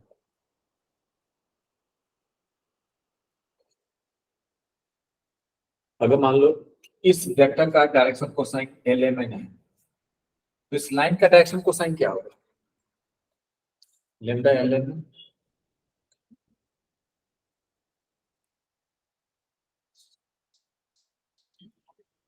तुम बताओ भाई, सोचो भाविक, तुम बताओ यार। L by lambda m by L का L by lambda m by lambda n by lambda। Aryan आप बताओ। Sir plus minus LMN। अरे भैया ये लाइन उसके पैरेलल ही तो है, तो जितना ये एंगल बनाएगा ना एक्स वाई जेड एक्सिस के साथ उतना ही ये भी बनाएगा। इसके पैरेलल जितने भी लाइन होंगे ना सब एक्स वाई जेड एक्सिस के साथ वही एंगल बनाएगा जो ये बनाएगा। समझ में आई बात। ओके हाँ, बस ये हो सकता है कि अगर ये डायरेक्शन लेंगे तब तो इसका एलिमेंट है तो इसका भी एलिमेंट होता है, अगर इधर डायरेक्शन लेंगे तो -L -M -N होता है, बस इतना ही फर्क होगा। समझ गए? तो अगर कोई लाइन किसी वेक्टर के पैरेलल है तो उसका डायरेक्शन कोसाइन और लाइन का डायरेक्शन कोसाइन वही होगा, या उसके अपोजिट साइन हो सकता है। ठीक है, इसका डायरेक्शन रेशियो क्या है? ABC इसका डायरेक्शन रेशियो ले सकते हैं, तो इस लाइन का डायरेक्शन रेशियो क्या होगा? ABC नहीं, रेशियो है ना, तो माइनस है सब में, तो माइनस तो ऐसे कट जाएगा। डायरेक्शन कोसाइन में सिर्फ प्लस माइनस आएगा, रेशियो में प्लस माइनस नहीं लेंगे। समझ रहे हो क्यों? क्योंकि माइनस से माइनस काट देंगे, जैसे plus minus 1 ratio, plus minus 2 ratio, plus minus 3 ratio. ये बेसिकली 1:2:3 ही है। अगर ये कुछ है तो ये उसका 2 टाइम है और ये उसका 3 टाइम्स है बस। अगर ये माइनस है तो ये -2 टाइम्स है, -3 टाइम्स है, ऐसे है। तो रेशियो में तो कट ही जाएगा ये प्लस माइनस। समझे क्रिस? तो इस लाइन का भी डायरेक्शन रेशियो क्या है? ABC। मतलब इस लाइन का डायरेक्शन वेक्टर का डायरेक्शन सेम हो गया, क्योंकि ये लाइन इस वेक्टर के पैरेलल है। तो इस वेक्टर का जो डायरेक्शन है वही इस लाइन का डायरेक्शन। डायरेक्शन से मतलब है डायरेक्शन कोसाइन और डायरेक्शन रेशियो। ठीक है, ओके। अब बताओ, अब हम इस लाइन का इक्वेशन कैसे निकाल सकते हैं? बताओ जरा। इस लाइन का इक्वेशन कैसे निकालेंगे? इक्वेशन वैसे निकालेंगे जैसे 2D में निकालते थे, लोकस ही निकालना होता है। लॉजिक सेम है और इक्वेशन डिफरेंट है। इस लाइन का किसी चीज का इक्वेशन कैसे निकालते हैं?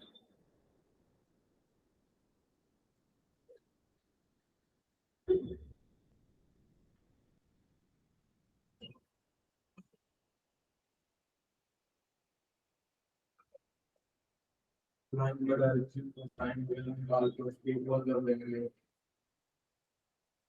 इसका डेरिवेशन एक ही लाइन का है या 2 लाइन का हो सकता है सर? इसमें पॉइंट XYZ लिखते हैं। हाँ सही बात है। किसी भी चीज का, किसी भी पॉइंट का लोकस निकालना होता है। इक्वेशन मतलब क्या है? एक ऐसा पॉइंट का लोकस निकालो जो इसी लाइन पे घूमता रहे, या जो कर्व है उसी कर्व पे घूमता रहे बस। 2D में भी तो ऐसे ही करते हैं ना। जैसे किसी लोकस निकालने का मतलब क्या है? एक पॉइंट है, वेरिएबल पॉइंट है, यहाँ पे 3D में x, y, z 3 कोऑर्डिनेट्स आ जाएंगे बस। जैसे वहां पर किसी चीज का लोकस निकालना होता है तो क्या करते हैं? h, k ले लेते हैं। नहीं, यहाँ पे हम x, y, z 3 वेरिएबल देना पड़ेगा। अब एक कुछ ऐसा कंडीशन लगाओ ताकि ये P पॉइंट इसी लाइन पे घूमता रहे। तो किसी भी चीज का इक्वेशन निकालने के लिए पहले उस चीज पे एक वेरिएबल पॉइंट लेंगे और फिर वेरिएबल पॉइंट के लिए x, y, z, फिर x, y, z में एक रिलेशन निकालेंगे with the help of given information, ताकि ये पॉइंट इसी कर्व पे घूमता रहे। तो जो रिलेशन निकल के आएगा ना, इसी लाइन के इक्वेशन निकल के आएगा। समझे? तो क्या कंडीशन लगाओगे ताकि P जो है ना इसी लाइन पे घूमता रहे? नहीं, आप मत बोलो, आप तो पहले ही बार हुआ है, इन लोगों को भी सोचते हो। क्या कंडीशन लगाओगे? P को क्या बोलोगे ताकि ये अपने रास्ते से भटके नहीं? लैम्डा टाइम को लेकर उसकी कुछ कुछ स्कूल में तो सोना लगता जाता है उसमें।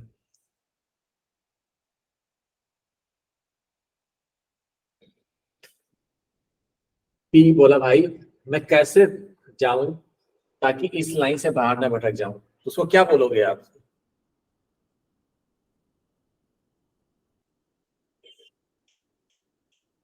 आप तो बोलोगे सर मैं तो रास्ता ही भटकाऊंगा। उसको सही रास्ता दिखाना।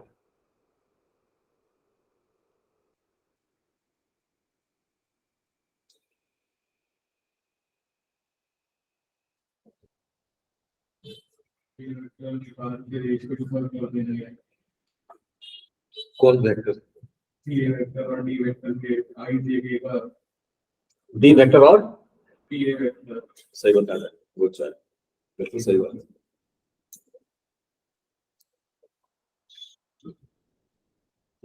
टी वेक्टर को बोलेंगे भाई तू एक रस्सी ले ले, पहले बहुत बड़ा रस्सी ले ले, इनफिनाइट लेंथ का रस्सी ले ले और उसको एक पॉइंट से बांध दे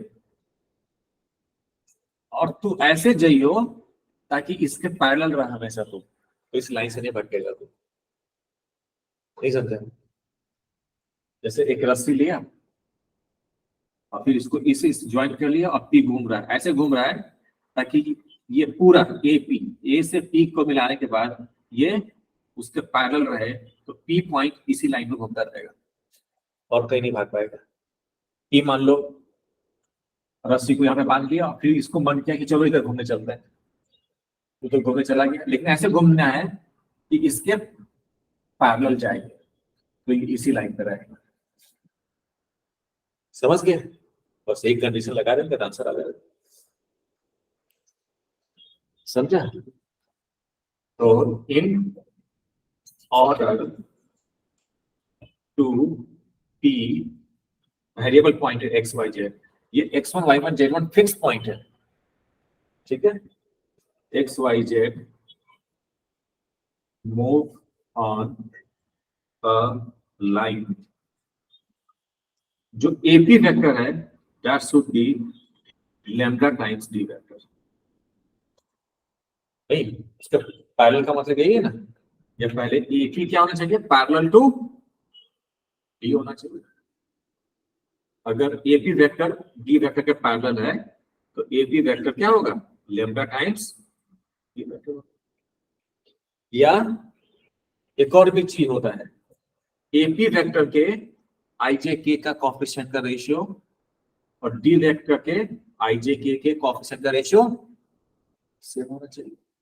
ये नहीं लगाता हूं मैं, वो लगाता हूं, बताओ। तो एपी वेक्टर क्या होगा भाई? x1 minus x गलत हो गया, तो पीए वेक्टर, हाँ, तो एपी डी के पैरेलल है, तो वो वाला कंडीशन लगाएंगे रेशियो वाला, तो क्या आएगा, x minus x1 upon a y minus y1 upon b,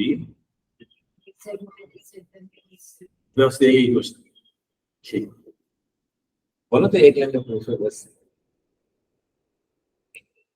बोले ये कैसी क्वेश्चन है, दो इक्वल आ गया, क्रिस तेईस सोच रहा होगा, आ रहा था ना, तो तीन इक्वल आ गया, तो ये किस, ये है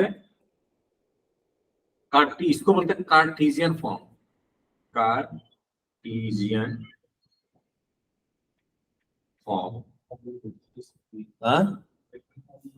हाँ वेक्टर फॉर्म की होती है, या इसका एक और भी नाम है, जेई में बहुत फेमस नाम है इसका, सिमेट्रिक फॉर्म ऑफ लाइन की तो बात कर रहे हैं, तो सीधा सिमेट्रिक फॉर्म, कार्टेशियन फॉर्म और सिमेट्रिक फॉर्म।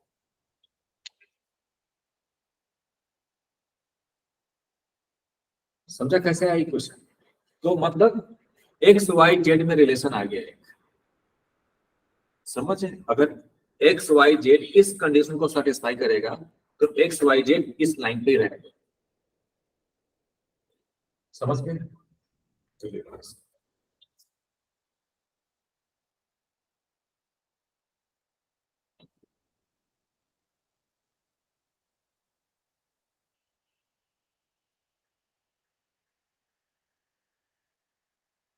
लिखिए। ओके, एक होता है वेक्टर फॉर्म, दोनों एक ही चीज है। अच्छा, इसमें एक और चीज बताता हूं, ये तीनों चीज क्या है, इक्वल है। लिखना मत, x minus x1 by A equal to y minus y1 by B equal to z minus z1 by C, ठीक है? अच्छा ये बताओ क्रिस, ये लाइन की इक्वेशन है, तो ये लाइन किस पॉइंट से पास कर रही है? x को 1 आप बताओ, आप बताओ। x को हाँ, तो वही तो लिया था x y z, तभी तो लाइन की इक्वेशन निकल गया है। x y z तो मूविंग पॉइंट है ना यार, तो जैसे लाइन की इक्वेशन दी रहेगी ना, तो वहां से आपको कभी कभी फिगर आउट करना पड़ेगा कि किस पॉइंट से जा रहा है लाइन। लेकिन उसके लिए यहाँ पे देखना x का कोएफिशिएंट 1 रहना चाहिए, +1, y का कोएफिशिएंट भी +1 होना चाहिए, और z का भी कोएफिशिएंट +1 होना चाहिए। तब जाके यहाँ पे जो आएगा, और माइनस होना चाहिए यहाँ पे भी, यहाँ पे, तब जाके पता चलेगा कि ये लाइन x1 y1 z1 से पास कर रहा है। और इस लाइन का डायरेक्शन रेशियो क्या है? ABC। नीचे वाला डायरेक्शन रेशियो कब तब रहेगा जब ये स्टैंडर्ड फॉर्म में रहेगा, गलती मत कर देना। स्टैंडर्ड फॉर्म में यही बस ध्यान रखना है कि x का कोएफिशिएंट +1 होना चाहिए, y का भी कोएफिशिएंट +1 होना चाहिए, z का भी कोएफिशिएंट +1 होना चाहिए। नहीं है तो बनाएंगे, तब जाके हम बताएंगे कि किस पॉइंट से लाइन जा रहा है और उसका डायरेक्शन रेशियो क्या है।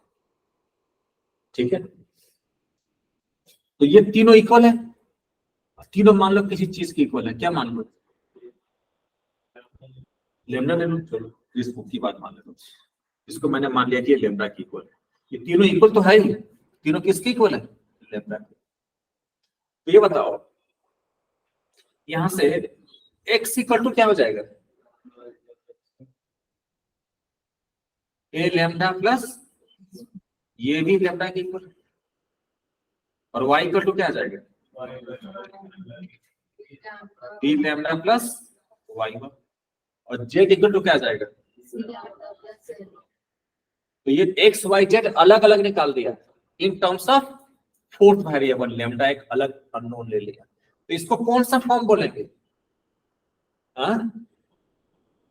अबे इडियट, इसमें वेक्टर कहां दिख रहा है तेरे को? Parametric form. क्या बोलेंगे? Parametric form. पैरामीट्रिक फॉर्म में क्या होता है ना, किसी चीज का पैरामीट्रिक इक्वेशन क्या होता है, उसमें x y z अलग से दिया रहता है किसी दूसरे वेरिएबल में। मतलब x y z तो वेरिएबल है ही, लेकिन चौथा वेरिएबल कौन है यहाँ पर? लैम्डा। ए बी सी तो डायरेक्शन रेशियो पता रहेगा, x1 y1 z1 भी पता रहेगा, ये तो होता है। कौन सा फॉर्म? Parametric form. जैसे सर्कल का पैरामीट्रिक फॉर्म क्या होता है? x इक्वल टू ये cos theta, y equal to ये sin थीटा। ये कौन सा सर्कल का पैरामीट्रिक फॉर्म है? इसका। ये कार्टेशियन फॉर्म है और ये पैरामीट्रिक फॉर्म है। यहाँ से तुम पैरामीटर हटाओगे तो यही हो जाएगा। यहाँ से लेमडा एलिमिनेट करोगे ना, यहाँ से भी लेमडा निकालो, यहाँ से भी लेमडा निकालो, यहाँ से भी लेमडा निकालो, और तीनों को इक्वल करो तो यही आ जाएगा, कार्टेशियन फॉर्म आ जाएगा। तो this is called parametric form. Parametric form.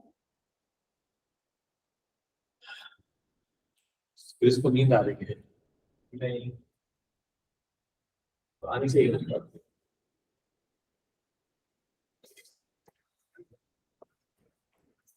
इनको दिमाग में फिट करो अच्छे से।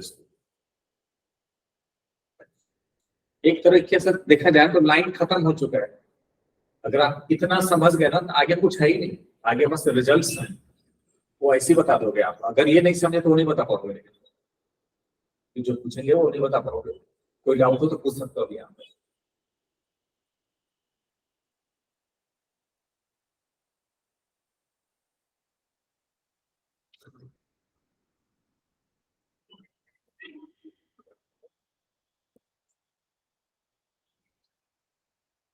देखिए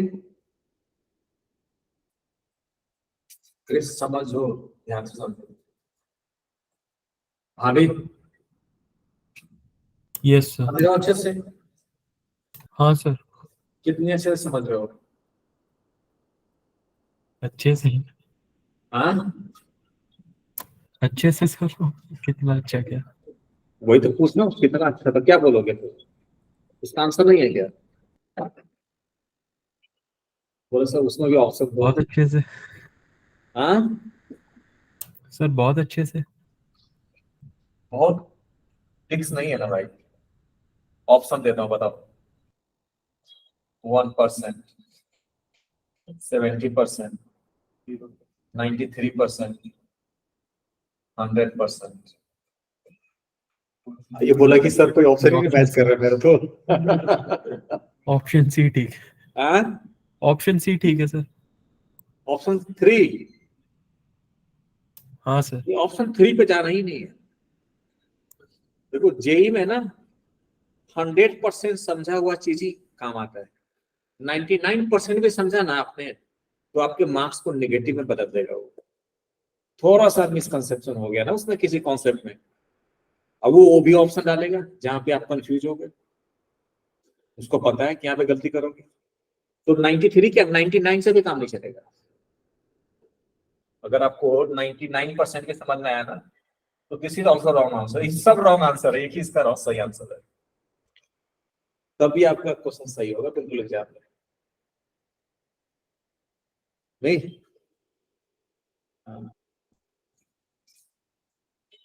तो जो सी ऑप्शन बताया था उसमें 7 जो कम रह गया वो पूछो ना भाई, है ना, इसमें जो 7 कम रह गया, क्या रह गया कम बताओ, पूछो फिर उसको।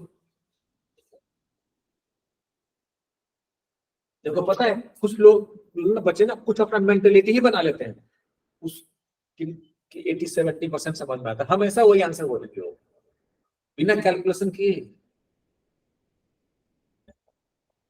कैलकुलेशन किए बोलने से पहले कि ऐसे बोल दिया है कि ऐसा कुछ बोल। सर 100% इसलिए नहीं, फिर अगर कुछ छोटा मोटा क्वेश्चन आ गया तो वो मेरे से नहीं होगा तो। नहीं देखो वही तो दिक्कत है, क्या होता है अभी हम ये समझा रहे हैं, तुम आगे की चिंता करने लगो तब क्या करेंगे, वो नहीं सोचना है। अभी तो हम जो समझा रहे हैं ना उसी को दिमाग में अच्छे से सेट करना है, रटना नहीं है वो, मतलब उसको अच्छे से समझना है, आगे अपने आप हो जाएगा, आगे इसी से कनेक्टेड होगा चीजें। अगर यहाँ पे कुछ क्या रह गया, डाउट रह गया तो आगे डाउट स्क्वायर हो जाएगा फिर वो, नहीं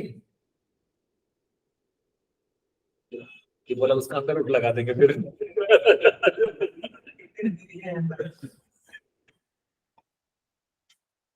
क्योंकि ये बेस है, क्योंकि जो सारी चीज ना बेस से निकल के आती है, तो बेस आपका क्लियर होना चाहिए, समझ रहे। क्वेश्चन तो हो सकता है कि मेरे से भी ना हो कोई क्वेश्चन का, कोई थोड़े ना रहे, पर बेस पता रहेगा तो सोच सकते हैं, है ना।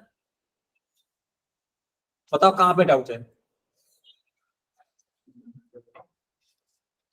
नहीं ठीक है सर, 100% समझ गया, हाँ 100% समझ गया सर, ठीक है। Option D. पक्का सोच लो, अभी मैं क्वेश्चन पूछूंगा, अगर फंस गए तो पता चल जाएगा कि आप कितना सच बोल रहे हो। हाँ सर ठीक है, सोच लो, पूछिए। अभी आपके 1 मिनट का टाइम देता हूँ, देख लो कोई डाउट होगा पूछो, वरना फिर मैं पूछता हूँ, देखता हूँ 100% समझ में आएगा नहीं। देखो कभी पढ़ो यार, 70-80% सिलेबस में कोई कमांड कर लेगा ना तभी NSUT DT में पहुंच जाएगा कोई, और बच्चे करते क्या, पढ़ते तो सब है लेकिन सब आधा अधूरा पढ़ते हैं, तो जो पॉजिटिव नंबर है वो भी नेगेटिव बन जाते हैं फिर, बस इतना ही फर्क होता है और कुछ नहीं होता है, ज्यादा पढ़ने की जरूरत नहीं है, बस क्वालिटी पढ़नी है बस।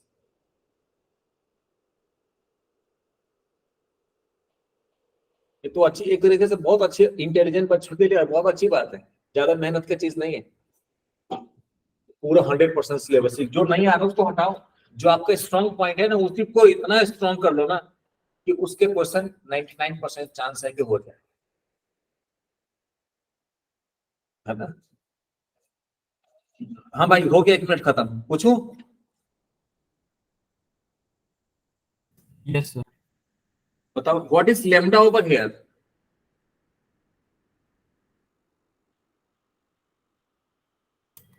सर लैम्डा जो हमने ऊपर लिया है, x माइनस एक्स, लैम्डा ये है जो ऊपर लिया है, ये भी अच्छा, कांस्टेंट वैल्यू होगी ना लैम्डा कांस्टेंट होगी, जी, क्योंकि वो रेशो तीनों की कांस्टेंट इक्वल होगी, होगी।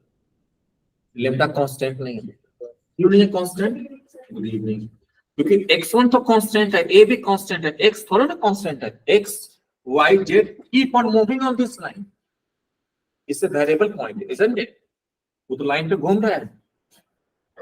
अगर ये लैम्डा कांस्टेंट हो गया और x1 भी कांस्टेंट है और a भी कांस्टेंट है तो x y z तो एक पॉइंट हो जाएगा बस, वो इक्वेशन कहाँ रह गया फिर? वो उसको उसका ग्राफ बन ही नहीं सकता वो। यहाँ पे लैम्डा चेंज करोगे तो एक्स वाई जेड क्या होगा? चेंज होता जाएगा। समझ गए? तभी तो एक्स वाई जेड पॉइंट घूम के कुछ कर्व बनाएंगे। तो लैम्डा यहाँ पे कांस्टेंट नहीं है, लैम्डा यहाँ पे क्या है? पैरामीटर है। जैसे x equal to a cos theta में थीटा पैरामीटर होता है ना? where lambda is parameter। बच्चों को x y z से सिर्फ वेरिएबल का फेयर लाता है, लैम्डा म्यू ए बी से सब कांस्टेंट समझना शुरू कर देते हैं। नहीं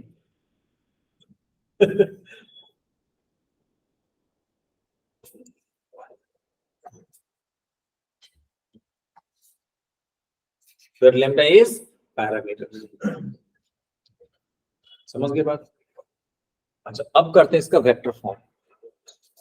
और किसी को कोई डाउट हो तो पूछ सकते हैं, क्योंकि ये लाइन खत्म हो गया है, मतलब 3D खत्म हो गया अगर आप ये समझ गए तो।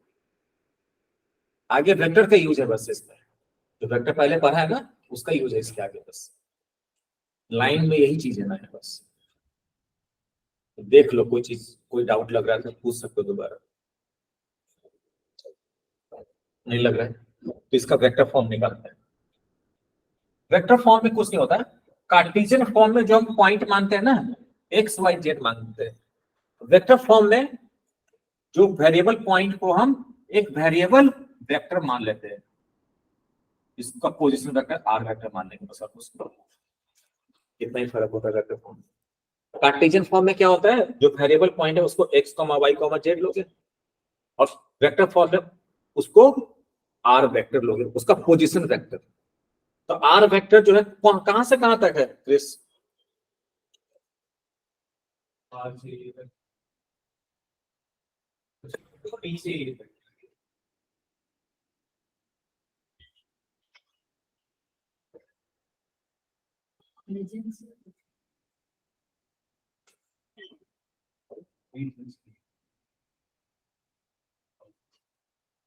ऑब्वियसली, क्योंकि पोजीशन वेक्टर है। पोजीशन वेक्टर एक ही जगह से डिफाइंड है, ओरिजिन से, और उसका कोई है ही नहीं दूसरा डेफिनेशन। तो ये जो आर वेक्टर है ये है ओपी वेक्टर। तो ये आर वेक्टर वेरिएबल वेक्टर है कि कांस्टेंट वेक्टर है? हाँ, क्योंकि पी पॉइंट यहाँ पे जाएगा तो आर वेक्टर ये हो जाएगा, पी पॉइंट वहां पे जाएगा तो ये हो जाएगा आर वेक्टर। तो वेक्टर फॉर्म में बस आर वेक्टर के फॉर्म में आंसर दे देते हैं बस, और कुछ नहीं। इसका समझे बात को कि नहीं? वेक्टर फॉर्म में क्या करेंगे, जो वेरिएबल पॉइंट है उसको क्या करेंगे, उसका पोजीशन वेक्टर आर वेक्टर मान लेंगे, है ना? अब जो ए पॉइंट है तो ए पॉइंट का भी पोजीशन वेक्टर ले लेंगे इसका, तो ओ ए वेक्टर तो निकल जाएगा। कैसे निकलेगा? x1 i plus y1 j plus z1। तो मैं ए के पोजीशन वेक्टर को क्या मान लेता हूं? ए वेक्टर मान लेता हूं। ठीक है, अब बताओ, P पॉइंट इसी पे मूव कर रहा है, इसी लाइन पे है अगर, तो क्या कंडीशन ट्रू हो जाएगा? बता जल्दी से प्लीज। अगर P पॉइंट इस लाइन पे है तो OA वेक्टर और PA वेक्टर क्या होगा?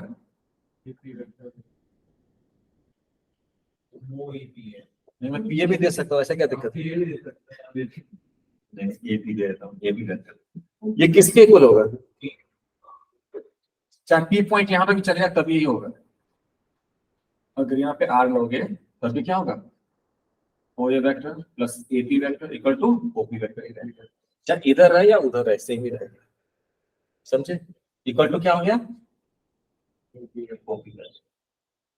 तो OA वेक्टर का पोजीशन वेक्टर क्या मान लिया मैंने? A vector. और AP वेक्टर क्या होगा क्रिस? x1 minus x position vector के फॉर्म में बताओ। P पॉइंट का पोजीशन वेक्टर है ना R वेक्टर, और A का पोजीशन वेक्टर क्या मैंने क्या मान लिया? A vector. तो क्या होगा? AP वेक्टर, चाहे इधर देखो या उधर देखो, कहीं भी देखो, R माइनस A वेक्टर। और ओपी वेक्टर क्या है?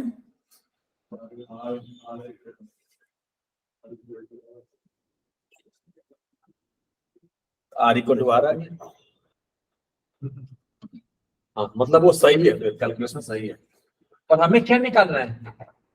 हमें तो इक्वेशन निकालना है ना। क्या निकालना है? इक्वेशन। तो इक्वेशन निकालने के लिए पी पॉइंट को क्या होगा? इसी लाइन पे रहना पड़ेगा, तब नहीं इक्वेशन निकलेगा। हम कुछ और ही निकालने चले गए, उसकी जरूरत नहीं थी। हम वहां पे मान लेंगे पी पॉइंट वहीं पे है। हमें कंडीशन लगाना है ताकि पी पॉइंट इसी लाइन पे मूव करे। तो क्या कंडीशन लगाएंगे ताकि पी पॉइंट इसी लाइन पे मूव करता रहे?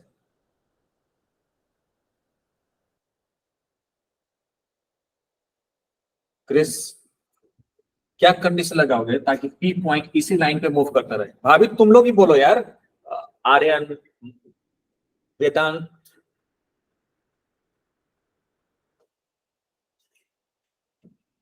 हम चाहते हैं कि पी पॉइंट इसी लाइन पे मूव करता रहे, तो क्या कंडीशन लगाना पड़ेगा यहाँ पे?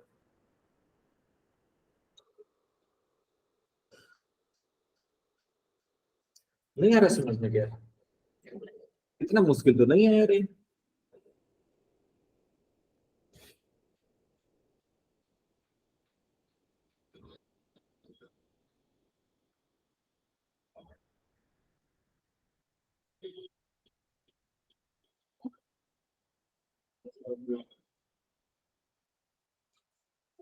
नहीं, आप तो बता दोगे, मुझे पता है, बाकी लोगों को तो बता सकते।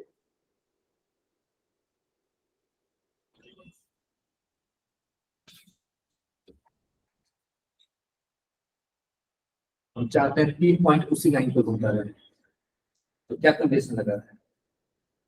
Minus T vector very good. अगर पी पॉइंट इस लाइन पे है तो अभी भी वही कंडीशन रहेगा जो पहले था। एपी वेक्टर क्या होना चाहिए? अगर पी पॉइंट को इस लाइन पे रहना है तो एपी वेक्टर इसके पैरेलल रहना चाहिए, डी के parallel. AP vector should be lambda times D vector. बस सही होगा और क्या होगा? नहीं, आपने सोच लिया था? तो एपी वेक्टर क्या होगा अब निकालो जरा।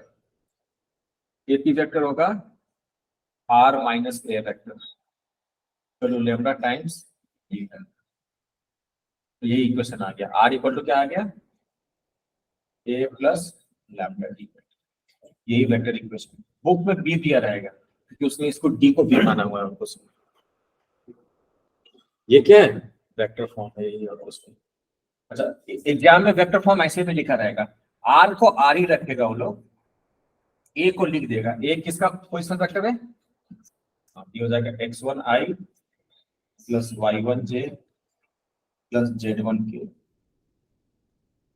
Plus lambda times D vector कौन सा है? ai plus bj plus ck।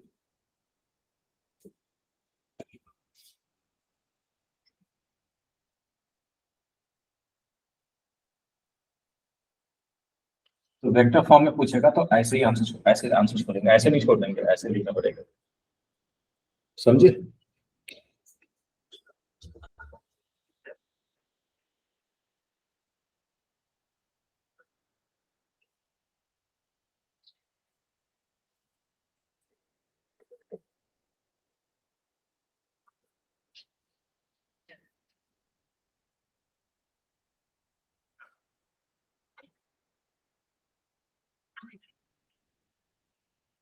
आज के लिए इतना ही रखते हैं, ठीक है?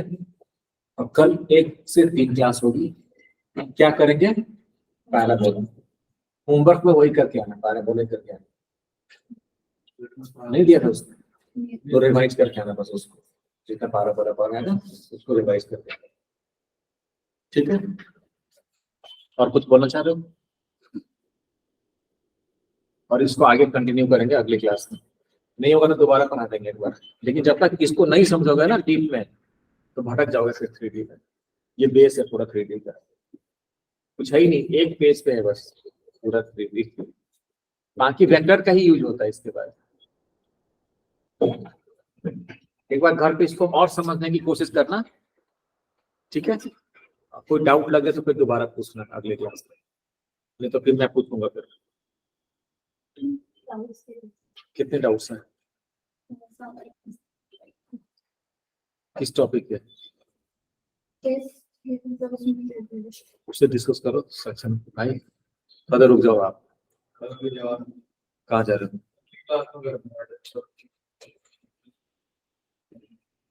कल कर लेंगे, ठीक है, कल रुक जाना। उसके बाद मेरी 4 बजे से क्लास होती है, मैं 1 घंटे फ्री रहूंगा, ठीक है।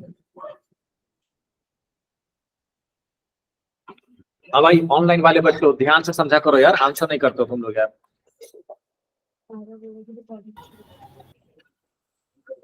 ओके ओके, ठीक है बच्चों, ओके। Thank you sir. ध्यान से समझा करो यार, आंसर नहीं करते हो यार। Welcome. Oh thank you. Answer नहीं करते यार, नहीं समझ में आता है तो पूछा करो कि सर ये कैसे हुआ। आंसर नहीं करते हो, दिस इज वेरी डिसअपॉइंटिंग। ऐसे कैसे काम चलेगा? मैंने बोल भी दिया, ये पूरी थ्योरी खत्म हो गया इसी पेज पे। इसको दोबारा घर पे एक बार देख पढ़ना है, ठीक है। Yes sir. चलो फिर अगली क्लास में मिलते हैं। कल है 1 बजे से Thank you, class, sir. 1 o'clock, ठीक है Aryan? Yes sir, thank you sir. Okay.